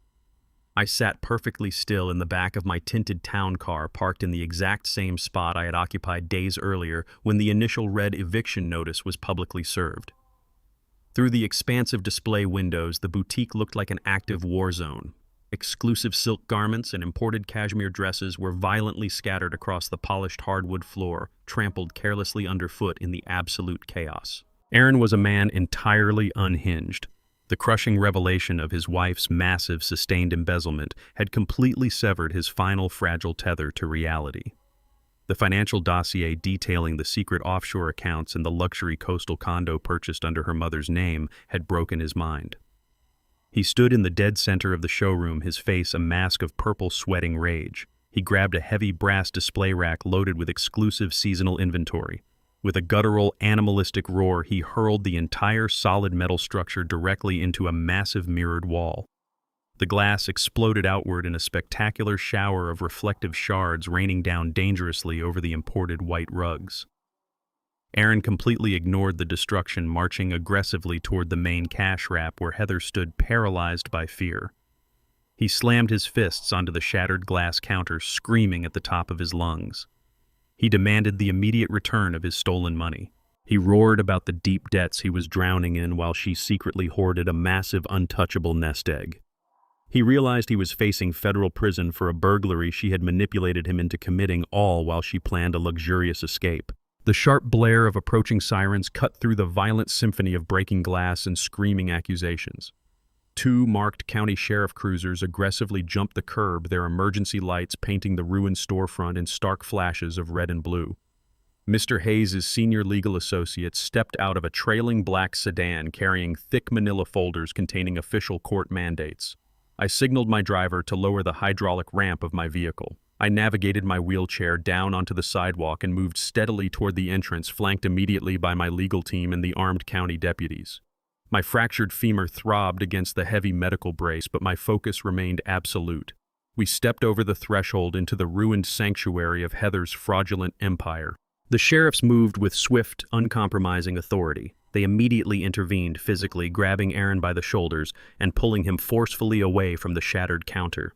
They recognized him instantly from his recent booking at the downtown precinct. They commanded him to stand down and placed his hands behind his back, warning him with severe volume that he was seconds away from catching a secondary felony charge for violent property damage and public endangerment. Aaron struggled against their grip for only a moment before the absolute exhaustion of his failed life drained the fight completely out of his body.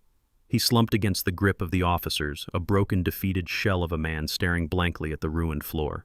Heather's wide, panicked eyes darted wildly around the destroyed boutique before locking directly onto my face. The absolute terror of total financial annihilation washed completely over her features. She realized the commercial eviction order was being executed right at this very moment. The 30-day leniency period did not apply to commercial spaces facing active destruction and severe lease violations. She completely ignored her husband struggling against the deputies. She rushed toward my wheelchair, her hands clasped tightly together in a desperate, highly theatrical plea. Patricia immediately stepped squarely in front of me, establishing a firm physical barrier to block Heather from coming any closer. Heather dropped her arrogant elite persona, entirely attempting to weaponize a fabricated sense of family nostalgia. She begged me for a single one-week extension to liquidate her remaining inventory. She claimed she desperately needed the capital to survive because Aaron had suddenly become a dangerous, unpredictable monster. She spun a frantic, breathless narrative blaming my son for the entire collapse of their marriage and insisting she had always respected me deeply as a father figure. She claimed she had tried to stop Aaron from demanding my money, painting herself as a helpless victim trapped in his web of greed. She promised with trembling lips that if I just granted her 7 days, she would quietly pack up her life, sell the remaining stock, and never bother our family again. She tried to produce real tears, looking down at me with wide, pleading eyes, hoping to find a single shred of the enabling father who had blindly funded her vanity project for years. I looked at her with absolute freezing finality. I did not raise my voice to match her frantic energy. I informed her that she had exhausted my charity the exact moment she attempted to strip away my legal autonomy and lock me in a psychiatric ward. I explicitly denied the extension, stating with cold precision that the property was being legally seized by my holding company effective immediately. I told her I did not negotiate with financial parasites who fed on my family to fund their secret coastal escapes. The sheriffs began physically ushering everyone out of the building. A specialized commercial locksmith hired by Hayes' firm stepped up to the front entrance and immediately began drilling out the brass cylinders on the doors to install heavy industrial deadbolts. The humiliation did not end with the physical eviction. A row of large commercial delivery trucks pulled up directly behind the police cruisers blocking the street. Representatives from Heather's primary wholesale suppliers marched aggressively onto the sidewalk. Hayes had strategically informed her major creditors of the impending corporate bankruptcy early this morning. They possessed strict legal authorizations and court orders to repossess every single piece of unpaid inventory remaining inside the store. Heather stood shivering on the cold concrete sidewalk, her designer heels surrounded by the sweeping red and blue lights of the police cruisers. She was entirely powerless to stop the total dismantling of her public identity. She watched in profound, silent horror as the locksmith secured the heavy doors and the suppliers marched inside to strip the mannequins bare and haul away her expensive designer stock. The elite business she had used to project superiority was completely erased from existence in a matter of minutes. She was left standing on the street with absolutely nothing. She possessed no store, no hidden cash flow, and a husband currently restrained by law enforcement who loathed her very existence. Cornered and entirely desperate, Heather realized her hidden condo would not sustain her forever if my legal team began pursuing her for the massive commercial rent debts she still owed my holding company. She pulled her smartphone from her purse, her fingers trembling violently as she frantically dialed her newly retained attorney. She was preparing to enact her final malicious legal contingency plan. She refused to walk away empty-handed. By the following morning, my legal team intercepted an emergency family court petition filed directly against my estate. Heather was aggressively claiming half the total equity of my luxury mansion. She filed a fraudulent, highly publicized legal motion arguing that because she and Aaron had occupied the property for 7 years and paid the utility bills, the estate was legally classified as marital property, subject to equal division in their impending divorce. The heavy oak doors of the county family court swung shut behind me, sealing us inside the sterile, echoing chamber. The atmosphere was rigidly formal, a stark contrast to the chaotic, emotional wreckage my son and his wife had left in their wake over the past month. I maneuvered my wheelchair into the position designated for the respondent, the quiet whir of the electric motor, sounding abnormally loud in the tense, suffocating silence. The dull throb in my ribs was a persistent reminder of my physical vulnerabilities, but my mind was a steel trap. Mr. Hayes sat calmly to my right, unpacking his leather briefcase with the slow, methodical precision of a surgeon preparing for a complex operation. Across the central aisle sat Heather. The transformation in her physical appearance was staggering. The polished, elite country club facade she had spent years carefully curating had entirely evaporated. She wore a severely wrinkled dark blazer that looked as though it had been pulled from the bottom of a frantic travel suitcase. Her posture was hunched, defensive, and radiating a toxic mixture of severe exhaustion and raw panic. Beside her sat a disheveled man in a cheap, ill-fitting gray suit who kept nervously shuffling a meager stack of disorganized papers. This was the bargain basement attorney she had scrounged together after my financial blockade froze her stolen assets and completely dismantled her boutique. Heather glared at me across the aisle, her eyes burning with a desperate, venomous hatred. She believed this courtroom was her final sanctuary, the last possible arena where she could extract a pound of flesh to finance her survival. She was about to discover that I did not leave loose ends. The judge, a stern, uncompromising woman with decades of experience dismantling frivolous family disputes, called the chamber to order. She adjusted her reading glasses and instructed Heather's attorney to state the core foundation of their emergency petition.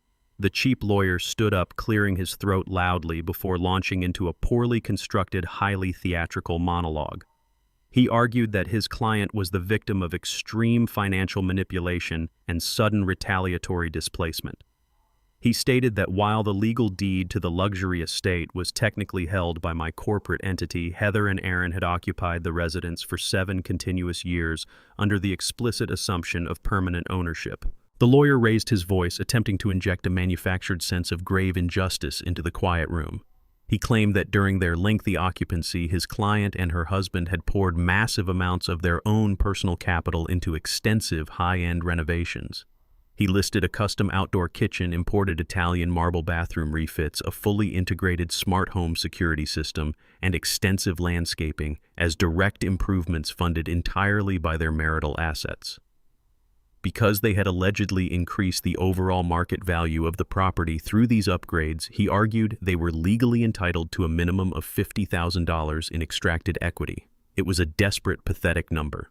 A month ago, Heather would have casually spent $50,000 on a single seasonal wardrobe update or a brief coastal vacation. Now she was begging a family court judge to force me to hand it over so she could avoid a homeless shelter. The judge listened patiently, her expression completely unreadable. When the lawyer finally finished his passionate speech, she folded her hands on her desk. She looked directly at Heather's attorney and demanded empirical proof. She requested the physical contractor invoices, the cleared bank checks, and the verified credit card statements demonstrating his client's direct financial investment in the property. Heather's lawyer fumbled with his thin stack of papers. He stammered slightly, offering a weak, convoluted excuse about Aaron mismanaging their shared digital records and the chaotic nature of their sudden eviction preventing them from accessing proper documentation. He requested the court accept a sworn affidavit from Heather detailing her supposed financial contributions in lieu of actual banking receipts. The judge's eyes narrowed into a cold, unforgiving glare. Before she could reprimand him for blatantly wasting the court's time, Mr. Hayes stood up. Hayes did not raise his voice. He did not engage in theatrical posturing. He projected absolute crushing competence. Hayes approached the bench carrying a massive, meticulously indexed binder that was easily 4 inches thick. He placed it firmly in front of the judge and provided a duplicate digital copy to the court clerk. Hayes addressed the courtroom with lethal precision. He stated that the defense completely agreed that extensive high-end renovations had been executed on the property over the last 7 years. He agreed that a custom outdoor kitchen had been installed, that imported Italian marble had been laid in the master suites, and that a state-of-the-art security grid had been integrated into the estate.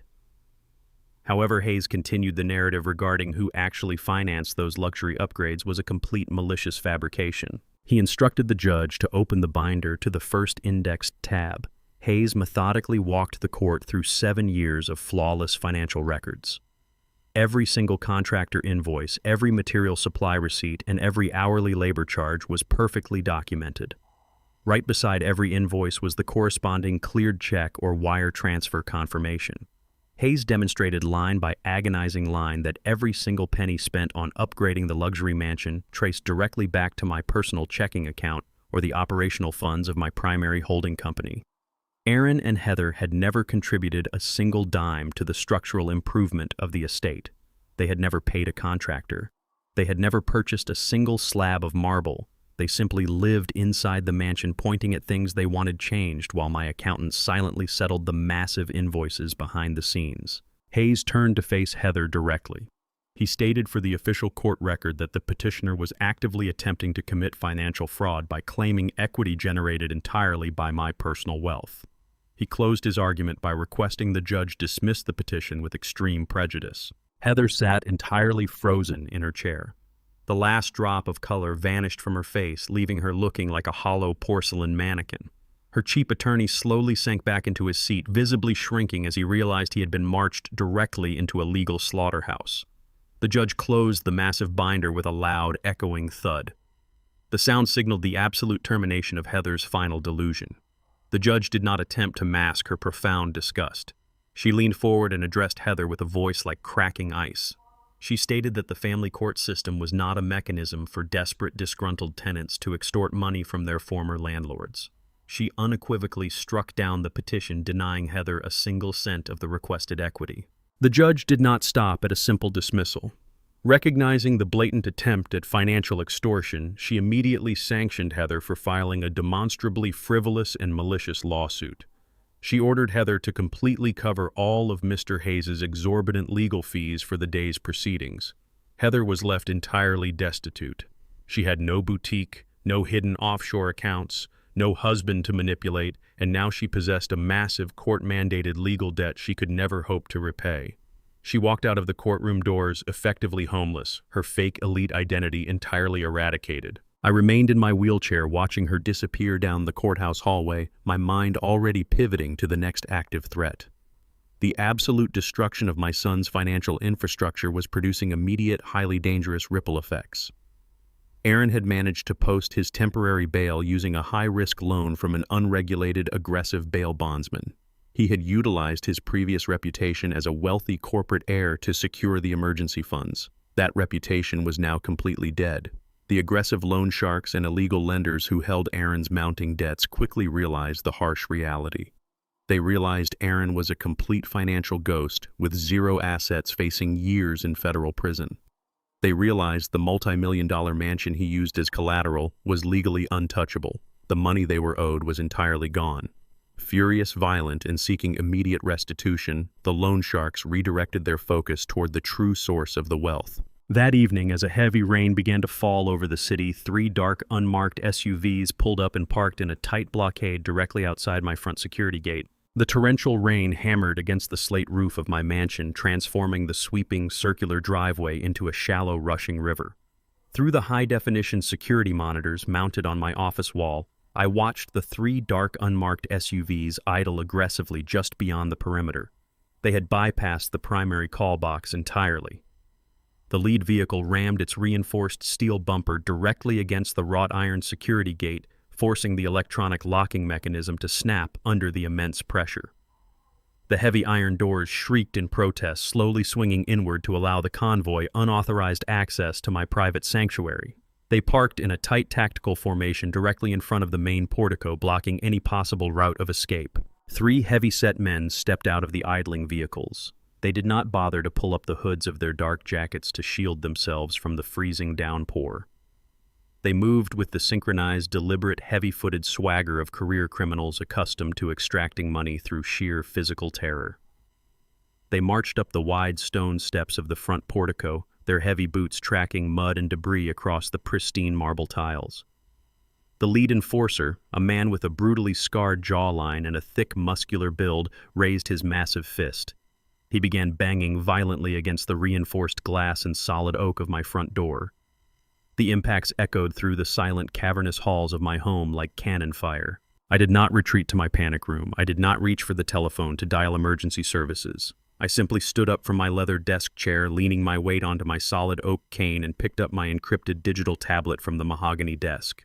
I walked steadily down the long, shadowed corridor toward the grand entryway. The relentless pounding on the door threatened to shatter the decorative glass panels, but the reinforced structural integrity held firm.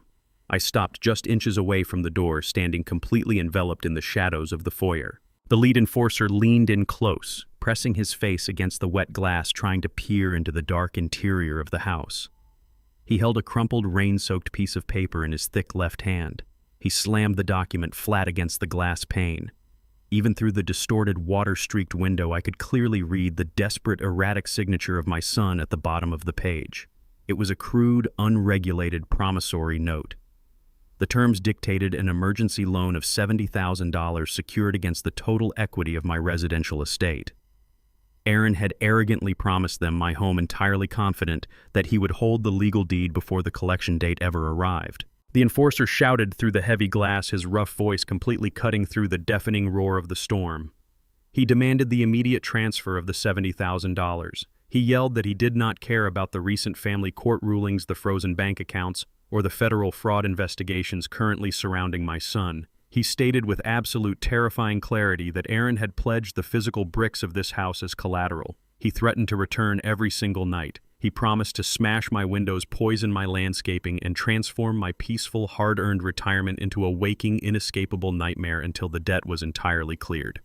He punctuated his threat by kicking the base of the heavy oak door with his steel-toed boot, demanding I open the lock and hand over the cash. I reached forward and grasped the brass handle of the deadbolt. I did not lock the door. I unlocked it. The heavy internal mechanism clicked loudly, echoing onto the porch. The 3 enforcers instantly tensed, dropping their hands toward their waistbands, entirely unprepared for a willing physical confrontation. I pulled the heavy oak door open and stepped out onto the sheltered portico, entirely exposing myself to the freezing wind. I did not flinch. I did not raise my voice to match their aggressive, adrenaline-fueled shouting. I stood perfectly straight, leaning slightly on my cane, and looked the lead enforcer directly in his dark, furious eyes. I raised my right hand and handed him the illuminated digital tablet. The enforcer hesitated, deeply confused by the cold, mechanical nature of my response. He slowly reached out and took the device, his eyes dropping to the glowing screen.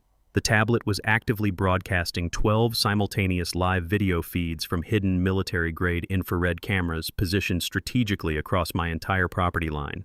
I instructed the enforcer to look very closely at the live feed displaying the main road directly behind his parked SUVs.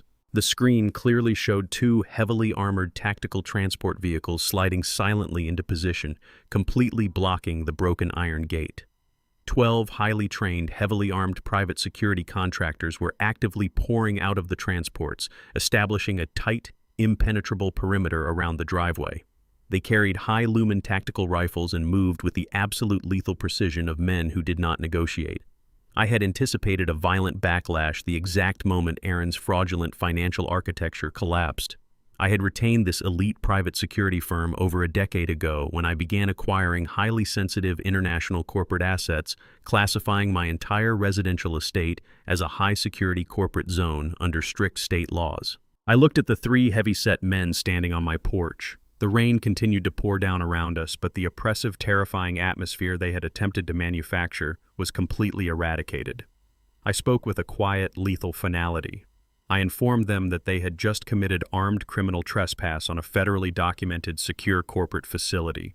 I stated that the men currently surrounding their vehicles possessed total legal authorization to neutralize any perceived physical threat with extreme prejudice. I pointed to the crumpled promissory note still pressed against the wet glass. I explained that the signature on that document belonged to a desperate, disowned criminal who possessed absolutely zero legal claim to my assets. I told the lead enforcer that he had exactly two options. He could stand on my porch and argue about a fraudulent $70,000 debt resulting in his immediate violent arrest and a guaranteed 10-year sentence in a federal penitentiary for armed extortion. Or he could hand me back my tablet walk quietly back to his vehicle and redirect his vast anger toward the man who had actually stolen his money. I suggested he hunt Aaron down and extract his payment directly from my son's hide, leaving my property and my peaceful retirement entirely alone. The lead enforcer stared at the tablet, watching the armed contractors systematically surrounding his escape route. He looked up at me, his jaw clenching as he rapidly processed the sheer overwhelming reality of his strategic disadvantage. He was a predator who preyed on the weak, the desperate, and the easily intimidated. He recognized instantly that he had just kicked down the door of a fortress. He did not say a single word. He slowly handed the tablet back into my waiting hand. He turned to his two accomplices and offered a short, sharp nod toward the driveway.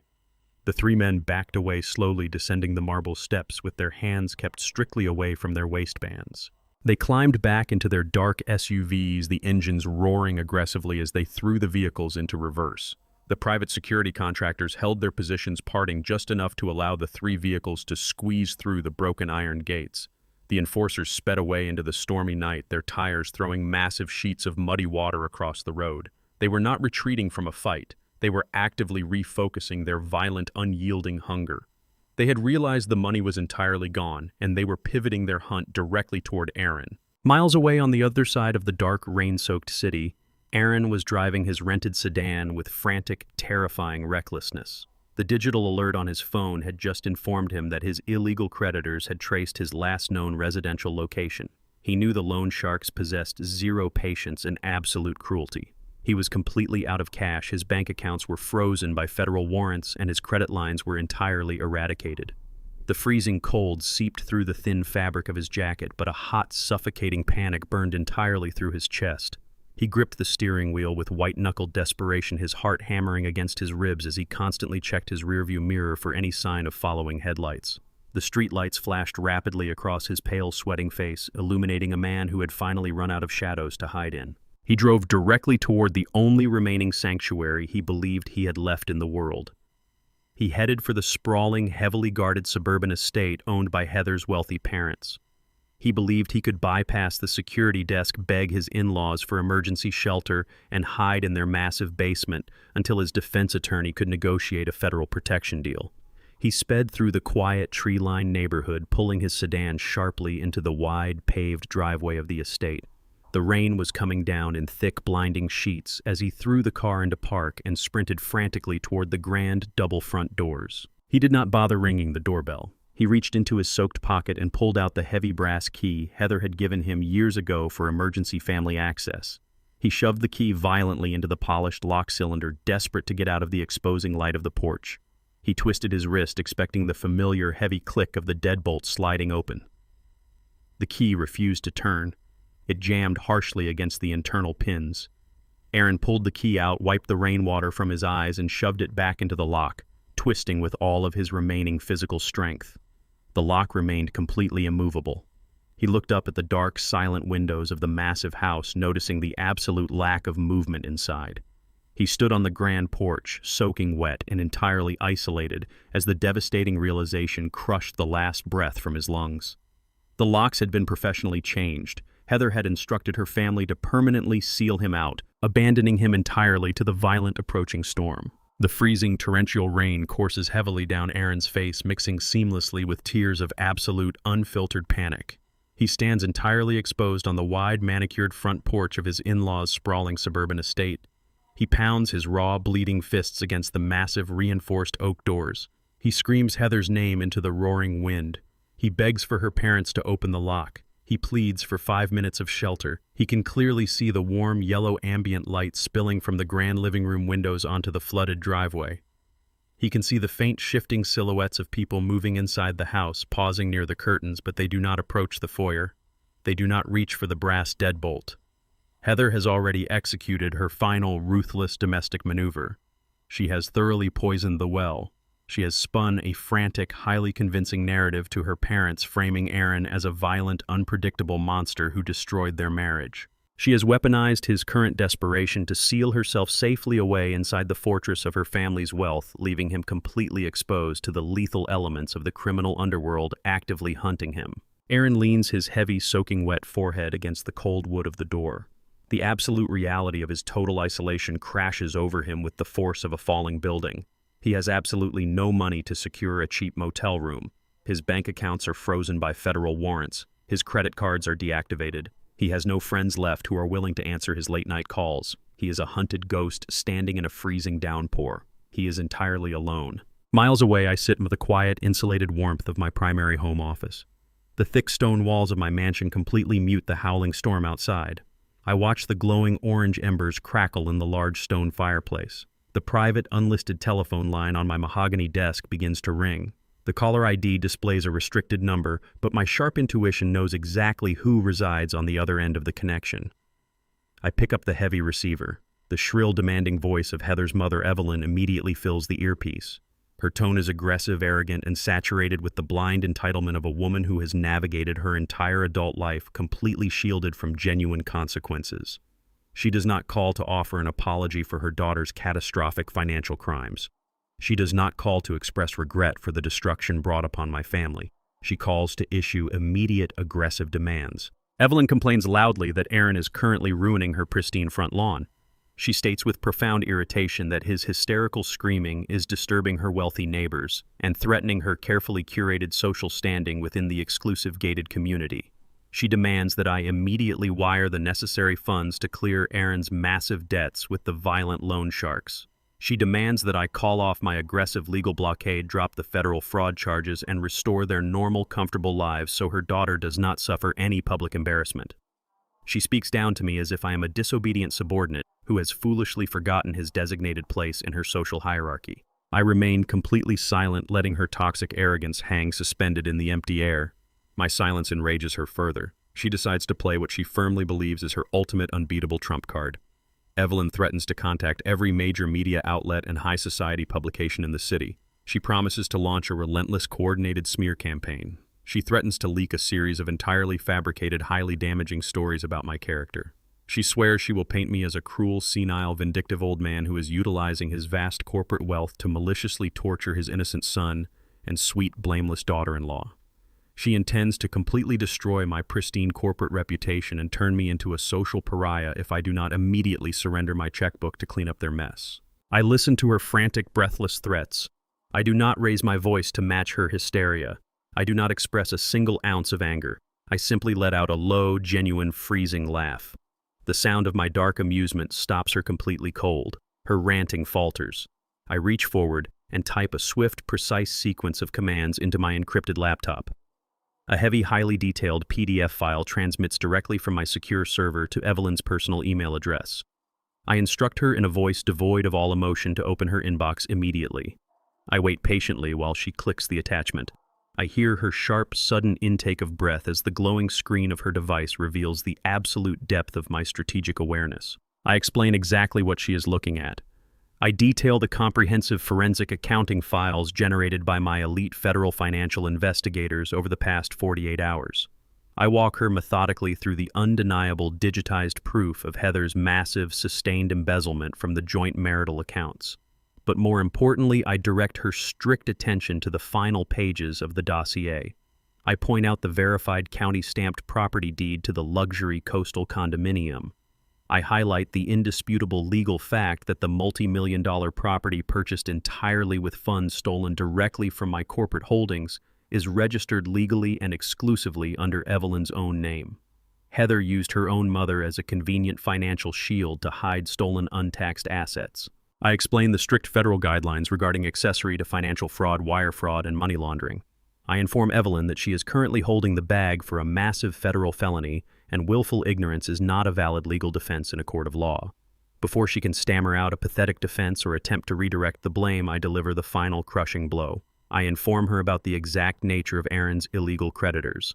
I explain that the violent, unpredictable men currently hunting him through the dark city are fully aware that their massive investment has vanished. They are actively searching for any trace of the stolen capital. I tell Evelyn with absolute unyielding sincerity that if she ever contacts me again, if she ever speaks my name to a single reporter, or if she ever attempts to interfere with my systematic justice, I will gladly forward the offshore bank routing numbers and the coastal condo deed directly to those loan sharks. I will provide those violent, unforgiving men with her exact residential address. I will let them know precisely who is currently holding the luxury real estate purchased with their missing money. I promise her that I will redirect the entire violent criminal storm directly onto her manicured front porch. The line goes completely dead. Evelyn hangs up the phone with the frantic, terrified speed of a woman holding a live grenade. She does not care about saving her daughter's broken marriage. She does not care about Aaron's survival in the rain. She cares only for her own immediate selfish preservation. Within 60 seconds, the exterior security lights of her massive suburban estate shut off completely, plunging the entire property into total impenetrable darkness. She refuses to even acknowledge Aaron's existence outside her door. She is terrified that associating with him for even a single second will draw the violent sharks directly to her doorstep. Aaron stands shivering violently in the freezing rain, listening to the heavy deadbolt slide permanently shut on the other side of the mahogany door. He is completely, irrevocably alone. He has been systematically stripped of his stolen wealth, his luxurious home, his toxic marriage, and his basic human dignity. He has no sanctuary and absolutely no avenue of escape. The sheer crushing weight of his absolute failure finally fractures the last remaining pillar of his sanity. Driven to total madness by his cold isolation and paralyzing terror, he realizes he has absolutely nothing left to lose. His mind snaps, locking onto a singular obsessive target of blame. He forms one final, desperate, violently reckless plan. He knows my precise medical schedule from his years of pretending to care about my health. He knows that tomorrow morning I must leave the heavily armed, impenetrable fortress of my private estate. He knows I must attend a mandatory scheduled follow-up appointment for my fractured femur at the downtown orthopedic hospital. He turns away from the locked door of his in-laws, his eyes burning with a dangerous, unhinged clarity. He walks slowly back to his rented sedan, determined to track me down in a vulnerable public space and force a final catastrophic confrontation. The automatic double-glass doors of the orthopedic clinic slide open with a soft mechanical hiss, releasing a wave of cool, sterilized air. I steer my motorized wheelchair into the brightly lit main waiting room. The dull, rhythmic throb in my fractured femur has subsided to a highly manageable distant ache after a successful and comprehensive follow-up examination with my primary surgical team. My recovery is progressing exactly on schedule.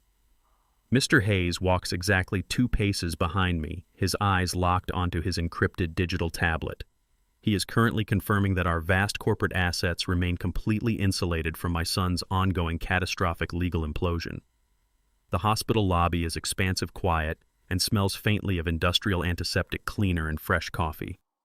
I navigate my chair deliberately toward the main exit, fully prepared to return to the absolute peace and heavily fortified security of my private estate. A sudden, highly violent crash echoes sharply from the far, shadowed corner of the lobby. The heavy, reinforced metal door of the emergency stairwell flies open with explosive force, slamming incredibly hard against the painted drywall. Aaron stumbles out from the stairwell into the bright, unforgiving fluorescent light of the public space. He looks entirely unrecognizable. The meticulously groomed, arrogant corporate heir who had confidently stood in my living room demanding my entire fortune just weeks ago has completely vanished. His expensive designer clothes are filthy, severely torn, and heavily stained with dried mud from the freezing rain of the previous night. His face is dangerously pale, heavily unshaven, and slick with a thick, greasy layer of panicked sweat. His eyes are severely bloodshot, darting wildly around the crowded room like a hunted, cornered animal actively tracking invisible predators. He spots my wheelchair moving steadily toward the exit. He sprints frantically across the polished linoleum floor, his heavy boots squeaking loudly. He aggressively plants his entire physical body directly in front of my wheelchair, forcing me to halt. He completely blocks my path to the sliding glass doors. Aaron does not raise his voice to issue his usual entitled demands. He does not try to intimidate me, threaten my authority, or assert his false superiority. The crushing, undeniable reality of his absolute isolation has entirely shattered his fragile ego. He collapses heavily and dramatically onto his knees, right in the middle of the crowded hospital lobby. The sharp physical impact of his kneecaps striking the hard floor echoes loudly, drawing immediate alarmed stares from the working nurses, the hospital security staff, and the dozens of waiting patients. He reaches out with trembling, dirt-stained hands and clumsily grabs the metal armrests of my wheelchair, anchoring himself to my presence. He begins to beg with a total lack of human dignity. His voice is a pathetic, broken, and ragged wheeze. He frantically details the absolute terrifying destruction of his life over the last 24 hours. He tells me that Heather locked him out of her family estate in the freezing rain, permanently changing the locks and abandoning him to the elements. He admits with wide-eyed terror that his high-interest, unregulated bail bondsman is actively tracking his cellular phone to revoke his bond.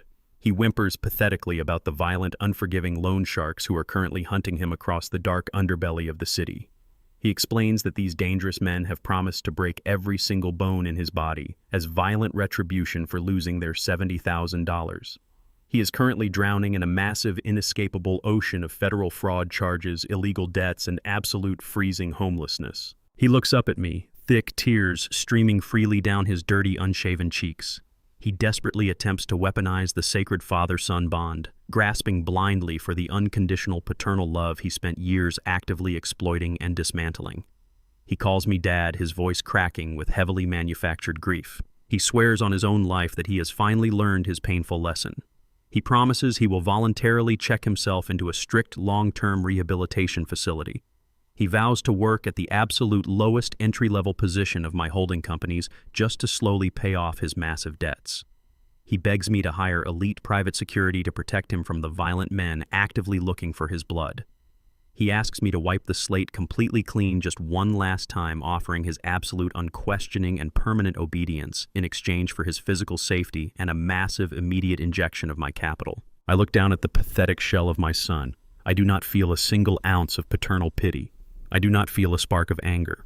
I simply observe the inevitable catastrophic result of his decades of unchecked entitlement and severe moral decay. I tell him with absolute freezing clarity that my corporate checkbook is permanently closed to him. I explain that a true man actively faces the severe legal and physical consequences of his own actions, rather than running back to extort the father he attempted to psychologically destroy. I instruct him in a flat, commanding tone to let go of my wheelchair and step aside immediately. My cold, unwavering refusal acts as a violent chemical catalyst inside his fractured mind. The pathetic, tearful begging instantly evaporates, replaced by a dark, toxic, and highly volatile psychological manipulation. Aaron realizes his tears hold absolutely zero emotional currency. He scrambles backward on his knees, creating physical distance between us. His breathing turns incredibly ragged and manic. He reaches a violently shaking right hand deep into the torn pocket of his ruined designer jacket. He pulls out a large, transparent orange plastic bottle filled entirely to the brim with heavy, lethal prescription sleeping pills. He grips the child-proof plastic cap, his knuckles turning stark white under the intense physical strain. He holds the plastic bottle up high, positioning it directly in front of my face so I cannot look away. He issues his final desperate, terrifying ultimatum. He tells me that if I do not immediately instruct Mr. Hayes to draft a blank corporate check to clear his illegal debts and hire a premium federal defense team, he will unscrew the cap and swallow every single pill right here in the public lobby. He threatens to intentionally force me to watch my only son convulse and die on the hospital linoleum floor. He attempts to place the absolute terrifying burden of his physical survival directly onto my shoulders, utilizing the ultimate threat of self-destruction as a desperate financial hostage negotiation. He stares at me with wide, manic, unblinking eyes, actively waiting for me to panic, waiting for me to break my resolve and surrender my wealth to save his life. I remain completely and utterly motionless in my wheelchair. I do not lunge forward to snatch the plastic bottle from his trembling hands. I do not gasp in horror or plead with him to reconsider. I do not negotiate with a financial terrorist regardless of the biological bloodline we share. I look directly into his bloodshot, terrified eyes and see the hollow, manipulative core of his extreme threat. He does not actually want to die. He simply wants to extract my wealth through the most extreme, highly publicized psychological warfare conceivable.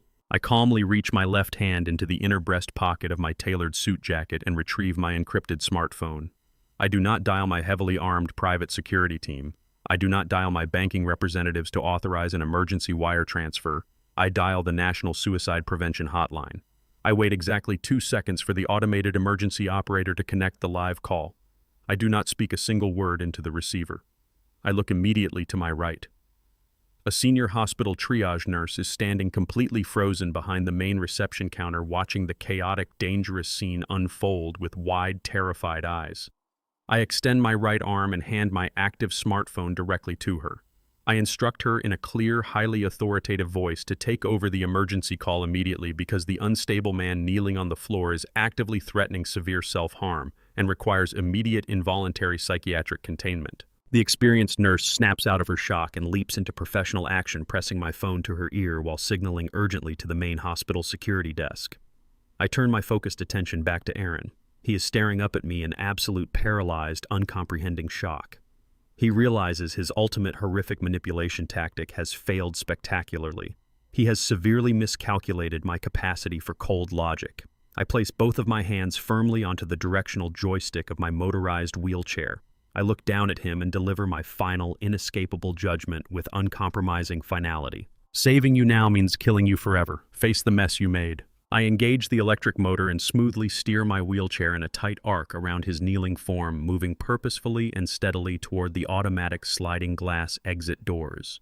Aaron snaps out of his paralyzed shock. He lets out a loud, visceral, entirely unhinged scream of pure frustration and absolute rage. He realizes the game is permanently over. He throws the unopened plastic bottle of pills violently across the massive lobby, the heavy plastic bouncing harmlessly off a padded waiting room chair and scattering across the floor. He scrambles clumsily to his feet, lunging aggressively toward my back in a futile attempt to physically stop me from leaving the building. He does not manage to take more than 2 steps forward. 3 heavy-set, fully uniformed hospital security guards converge on his position instantly from multiple directions. They hit Aaron with coordinated momentum, tackling him violently to the hard linoleum floor. They press their heavy knees into his back, pinning his arms tightly behind him to safely neutralize the active public disturbance.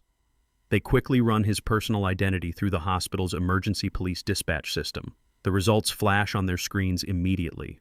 The local police arrive on the scene within exactly 4 minutes, with sirens blaring to execute a swift, uncompromising arrest based entirely on his multiple outstanding federal warrants and severe bail violations. I sit comfortably in the climate-controlled back of my armored town car, watching through the tinted windows as the armed officers drag my screaming, thrashing son out the front doors in heavy steel handcuffs. The final, fragile thread of his freedom is permanently severed. The federal criminal trial officially begins. The heavy reinforced oak doors of the federal courthouse seal shut with a profound, echoing finality, completely blocking out the chaotic noise of the city streets. The interior of the courtroom is a stark, intimidating monument to absolute authority. The air is sterile and cold, smelling faintly of lemon polish and aged paper. I sit in the front row of the gallery, positioned directly behind the prosecution's polished mahogany table. The hard wooden bench offers absolutely zero physical comfort for my healing femur, but the dull ache in my leg is entirely eclipsed by the staggering gravity of the moment. I rest both hands firmly on the polished brass handle of my cane, keeping my posture impeccably straight. I do not fidget. I do not look away. I am here to witness the ultimate legally mandated destruction of the man I once called my son. Aaron sits a mere 15 feet away at the defendant's table, but he belongs to a completely different, unreachable world. The arrogant, highly manicured corporate heir who confidently stood in my living room demanding my entire fortune has completely vanished. He is entirely stripped of his tailored Italian suits and his expensive imported watches.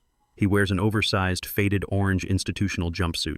His wrists are bound tightly in heavy steel handcuffs secured to a thick chain wrapped securely around his waist. His shoulders are slumped, his chest caved inward, his entire physical form projecting the absolute crushing reality of a man who has finally exhausted his infinite supply of unearned second chances. He stares blankly down at the scarred surface of the defense table, a hollow, defeated shell waiting for the heavy hammer of justice to fall. Heather does not sit beside him to offer the unwavering support she publicly advertised during their fraudulent marriage. The toxic, parasitic bond they weaponized against me has been completely severed. She sits rigidly in the designated witness waiting area, flanked closely by her own aggressive legal counsel. She secured full, unconditional prosecutorial immunity the exact morning following Aaron's chaotic hospital arrest. She traded her husband's freedom for her own physical preservation without a single fraction of a second of hesitation. She has abandoned her elite country club wardrobe, choosing instead to wear a modest, highly conservative gray cardigan and a simple white blouse. She has completely scrubbed her face of heavy makeup, intentionally styling herself to look small, fragile, and utterly defenseless. She is actively playing the ultimate role of her life, the terrified, manipulated victim. The prosecuting attorney, a sharp, unyielding woman with decades of experience dismantling white-collar criminals, calls Heather to the witness stand. Heather approaches the heavy wooden box with slow, trembling steps. She places her right hand firmly on the Bible and swears to tell the absolute truth, her voice shaking with perfectly calibrated theatrical terror. For the next 2 hours, she systematically and ruthlessly dismantles Aaron's character for the official court record. She describes him as a highly volatile, deeply greedy, and emotionally abusive tyrant. She claims with wide, tear-filled eyes that Aaron became violently obsessed with securing my wealth to fund his reckless gambling and failing investments. She testifies under oath that he physically forced her to participate in his manic schemes against her explicit will. She spins a brilliant, deeply malicious narrative telling the jury that she begged him on her hands and knees not to break into my house. She paints herself as a terrified hostage trapped in a house with an escalating criminal entirely unaware of the actual physical logistics of the burglary. Aaron finally lifts his heavy head from the table. He stares at the woman he married. He stares at the woman who actively squandered his money, who aggressively pushed him to commit a federal felony, and who locked him out in the freezing rain to be hunted by violent loan sharks. He watches in absolute paralyzed horror as she calmly and efficiently locks the iron doors of his prison cell. The complete, horrific destruction of their greedy union is laid completely bare for the jury to witness. They are two parasites who have entirely consumed each other just to survive another day. The prosecution moves forward from Heather's devastating testimony with lethal, undeniable efficiency. The lead attorney calls Mr. Hayes to the stand. Hayes approaches the witness box, projecting his signature absolute composure. He does not offer subjective opinions. He does not engage in emotional grandstanding. He delivers pure, devastating, heavily documented facts. He presents the high-definition infrared security footage from the exact night of the burglary. The entire courtroom watches the large digital monitors in dead, uncomfortable silence. The jury sees Aaron violently smash through my reinforced side door with a heavy steel crowbar. They watch him tear recklessly through my private home office, physically destroying my property in a manic frenzy. They see him crack the decoy wall safe and eagerly snatch the fabricated documents. Hayes then submits the physical leather folio Aaron attempted to cash at the downtown bank. He demonstrates the embedded military-grade GPS tracker I personally installed within the thick leather spine. He presents the comprehensive digital logs extracted directly from the tracker, plotting Aaron's exact desperate route from my shattered home directly to the high-net-worth management desk at the financial institution.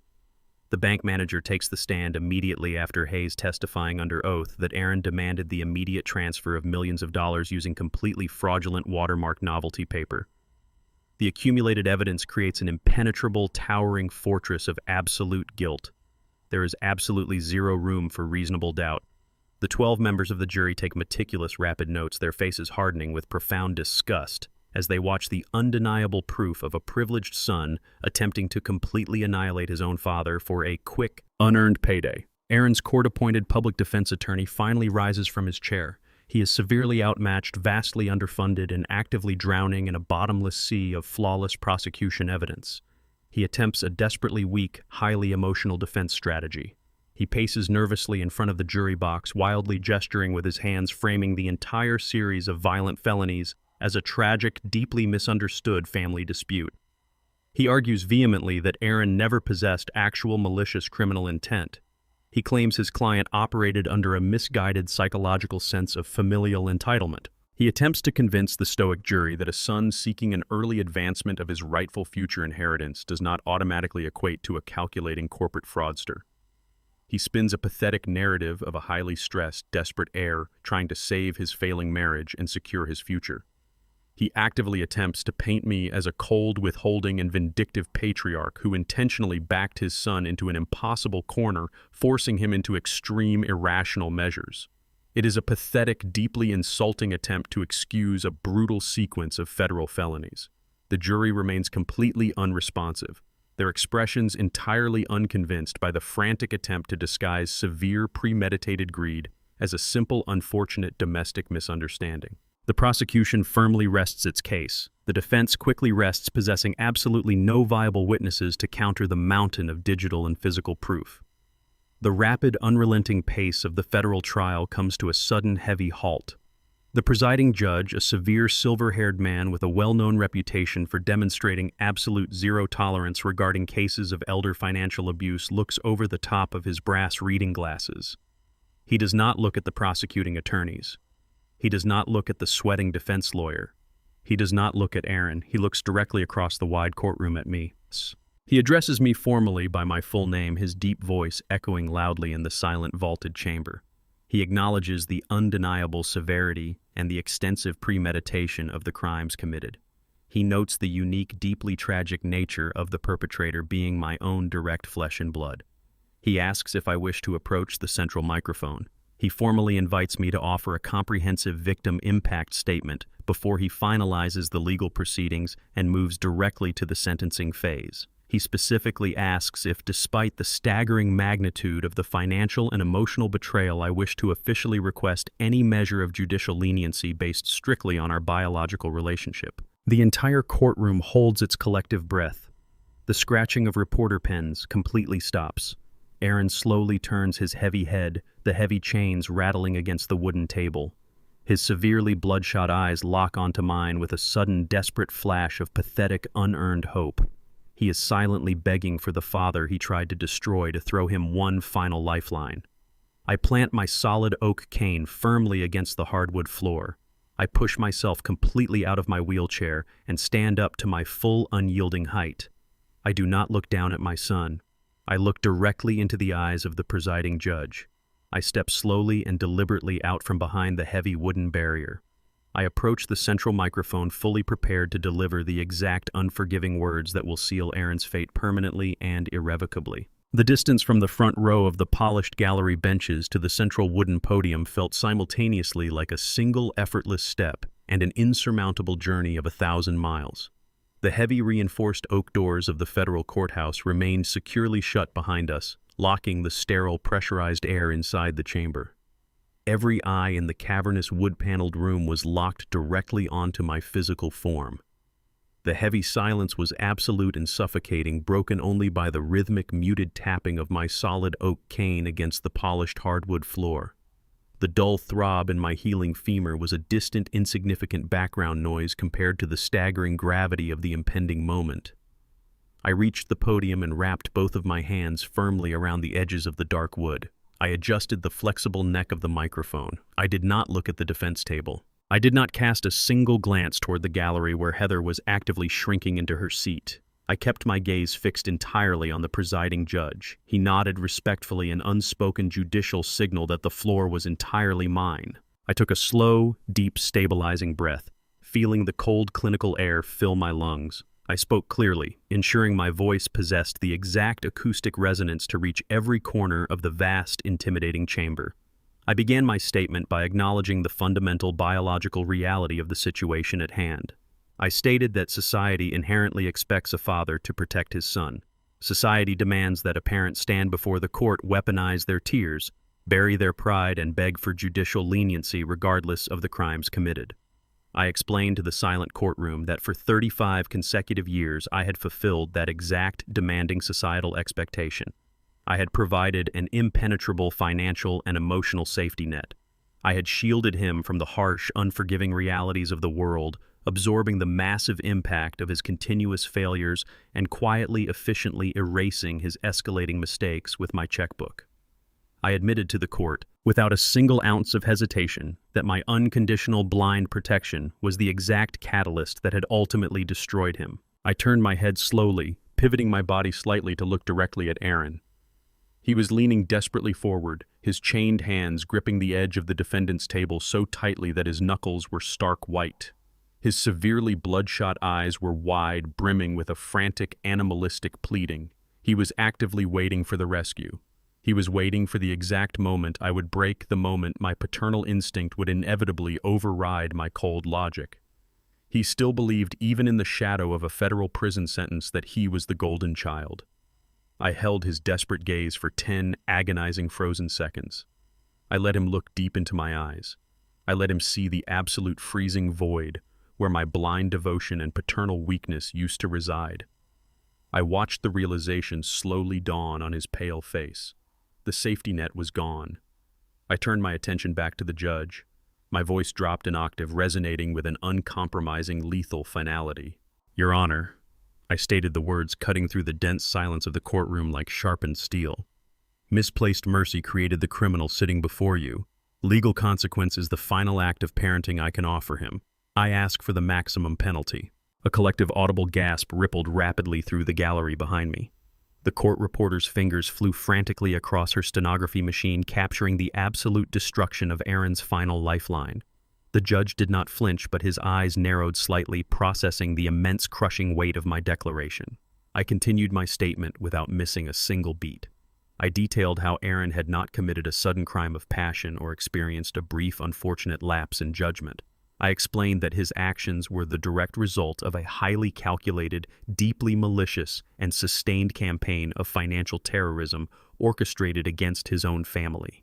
He had actively plotted to dismantle my life, steal my legacy, and leave me physically and financially destitute. I told the court that reducing his sentence would simply validate his lifelong toxic delusion that he is entirely immune to consequence. It would be a catastrophic disservice to the justice system and a fatal disservice to whatever tiny shred of humanity remained inside him. I requested that the court hold him absolutely and fully accountable for every single fracture he had caused. I stepped back from the microphone. I did not wait to be formally dismissed by the bench. I turned around and walked slowly, deliberately back to my seat in the front row of the gallery, my cane striking the floor with rhythmic, unyielding precision. I did not look at Aaron as I passed his table. I did not need to. The sound of his complete, catastrophic collapse was loud enough to fill the entire room. He let out a sharp, ragged sound halfway between a sob and a suffocating choke. He physically crumbled, his upper body dropping heavily and awkwardly against the scarred wooden table. The heavy steel chains around his waist rattled violently as his shoulders shook with unfiltered, genuine despair. The arrogance was completely eradicated. The illusion of his absolute immunity was officially dead. Across the central aisle, Heather reacted with immediate, predictable, self-serving panic. She raised both of her hands, pressing her palms tightly against her pale face to shield her expression from the jury and the gallery. She realized instantly that the court was not operating on a spectrum of emotional leniency. My strict refusal to protect my own flesh and blood signaled to her that she was entirely dangerously exposed. The prosecutorial immunity she had aggressively brokered protected her from a physical prison cell, but it did not protect her from the severe financial restitution the state was rapidly preparing to mandate. She shrank downward in her wooden chair, actively attempting to become invisible as the massive, inescapable consequences of their shared greed finalized around them. The judge adjusted his brass reading glasses. He squared his broad shoulders and addressed the quiet courtroom. He stated that the evidence presented by the prosecution over the course of the trial was overwhelming, meticulously documented, and entirely irrefutable. He noted that white-collar crime of this magnitude, specifically targeting vulnerable or elderly family members, required a severe, uncompromising judicial response to deter future predators from exploiting familial trust. He looked directly down at the defendant's table. He ordered Aaron to stand and face the bench to receive his official judgment. Aaron rose on trembling, highly unstable legs. Two armed federal bailiffs immediately stepped forward, their heavy boots echoing on the wood as they positioned themselves directly behind his slumping shoulders. The judge delivered the sentence with a cold, mechanical, and devastating cadence. For the multiple documented counts of wire fraud, grand larceny, and conspiracy to commit extortion, he sentenced Aaron to 4 consecutive years in a maximum security state penitentiary, explicitly denying any possibility of early parole or reduced sentencing for good behavior. The heavy wooden gavel struck the sounding block with a sharp, explosive crack. The sound finalized the total, absolute destruction of Aaron's elite, privileged existence. The judge did not stop with the primary defendant. He immediately turned his severe, unwavering attention toward the gallery, locking his gaze directly onto Heather. He officially ordered the state to immediately seize and liquidate the coastal condominium she had illegally purchased and hidden through her mother's accounts. He mandated heavy, sustained, and highly aggressive financial restitution. He authorized the court to garnish all of her future wages until the remaining massive balance of the stolen funds was entirely repaid to my corporate holding company. He systematically dismantled her carefully curated financial future, binding her to decades of indentured poverty as a direct, inescapable consequence of her parasitic greed. The toxic, destructive marital bond that had united them in their criminal enterprise was completely, legally, and permanently severed. The bailiff stepped forward and gripped Aaron tightly by the upper arms. They turned him around and marched him aggressively toward the heavy side doors leading directly to the subterranean holding cells. He dragged his feet across the floor, his head hanging low, entirely defeated. He did not look back at me. He did not look at Heather. He was marched silently out of the courtroom and swallowed completely by the dark institutional corridor. Mr. Hayes stood up quietly beside me. He calmly buttoned his tailored suit jacket and placed his encrypted digital tablet securely into his slim leather briefcase. We did not exchange a single word of celebration or victory. There was absolutely no joy to be extracted from this moment, only the cold, necessary satisfaction of a successful surgical amputation. We turned and walked together up the central aisle of the courtroom, our footsteps synchronized. The heavy oak doors swung open, allowing us to exit the sterile, pressurized chamber of the courthouse. We navigated the long, polished marble hallways of the federal building and stepped out through the main architectural arches. The blinding, brilliant light of the bright afternoon sun washed over us, instantly warming the chill of the courtroom from my shoulders. The violent storm from the previous week had entirely passed, leaving the city sky a vibrant, flawless, and endless blue. I stopped at the top of the wide concrete stairs overlooking the bustling street below. I reached into the breast pocket of my jacket and pulled out my cellular phone.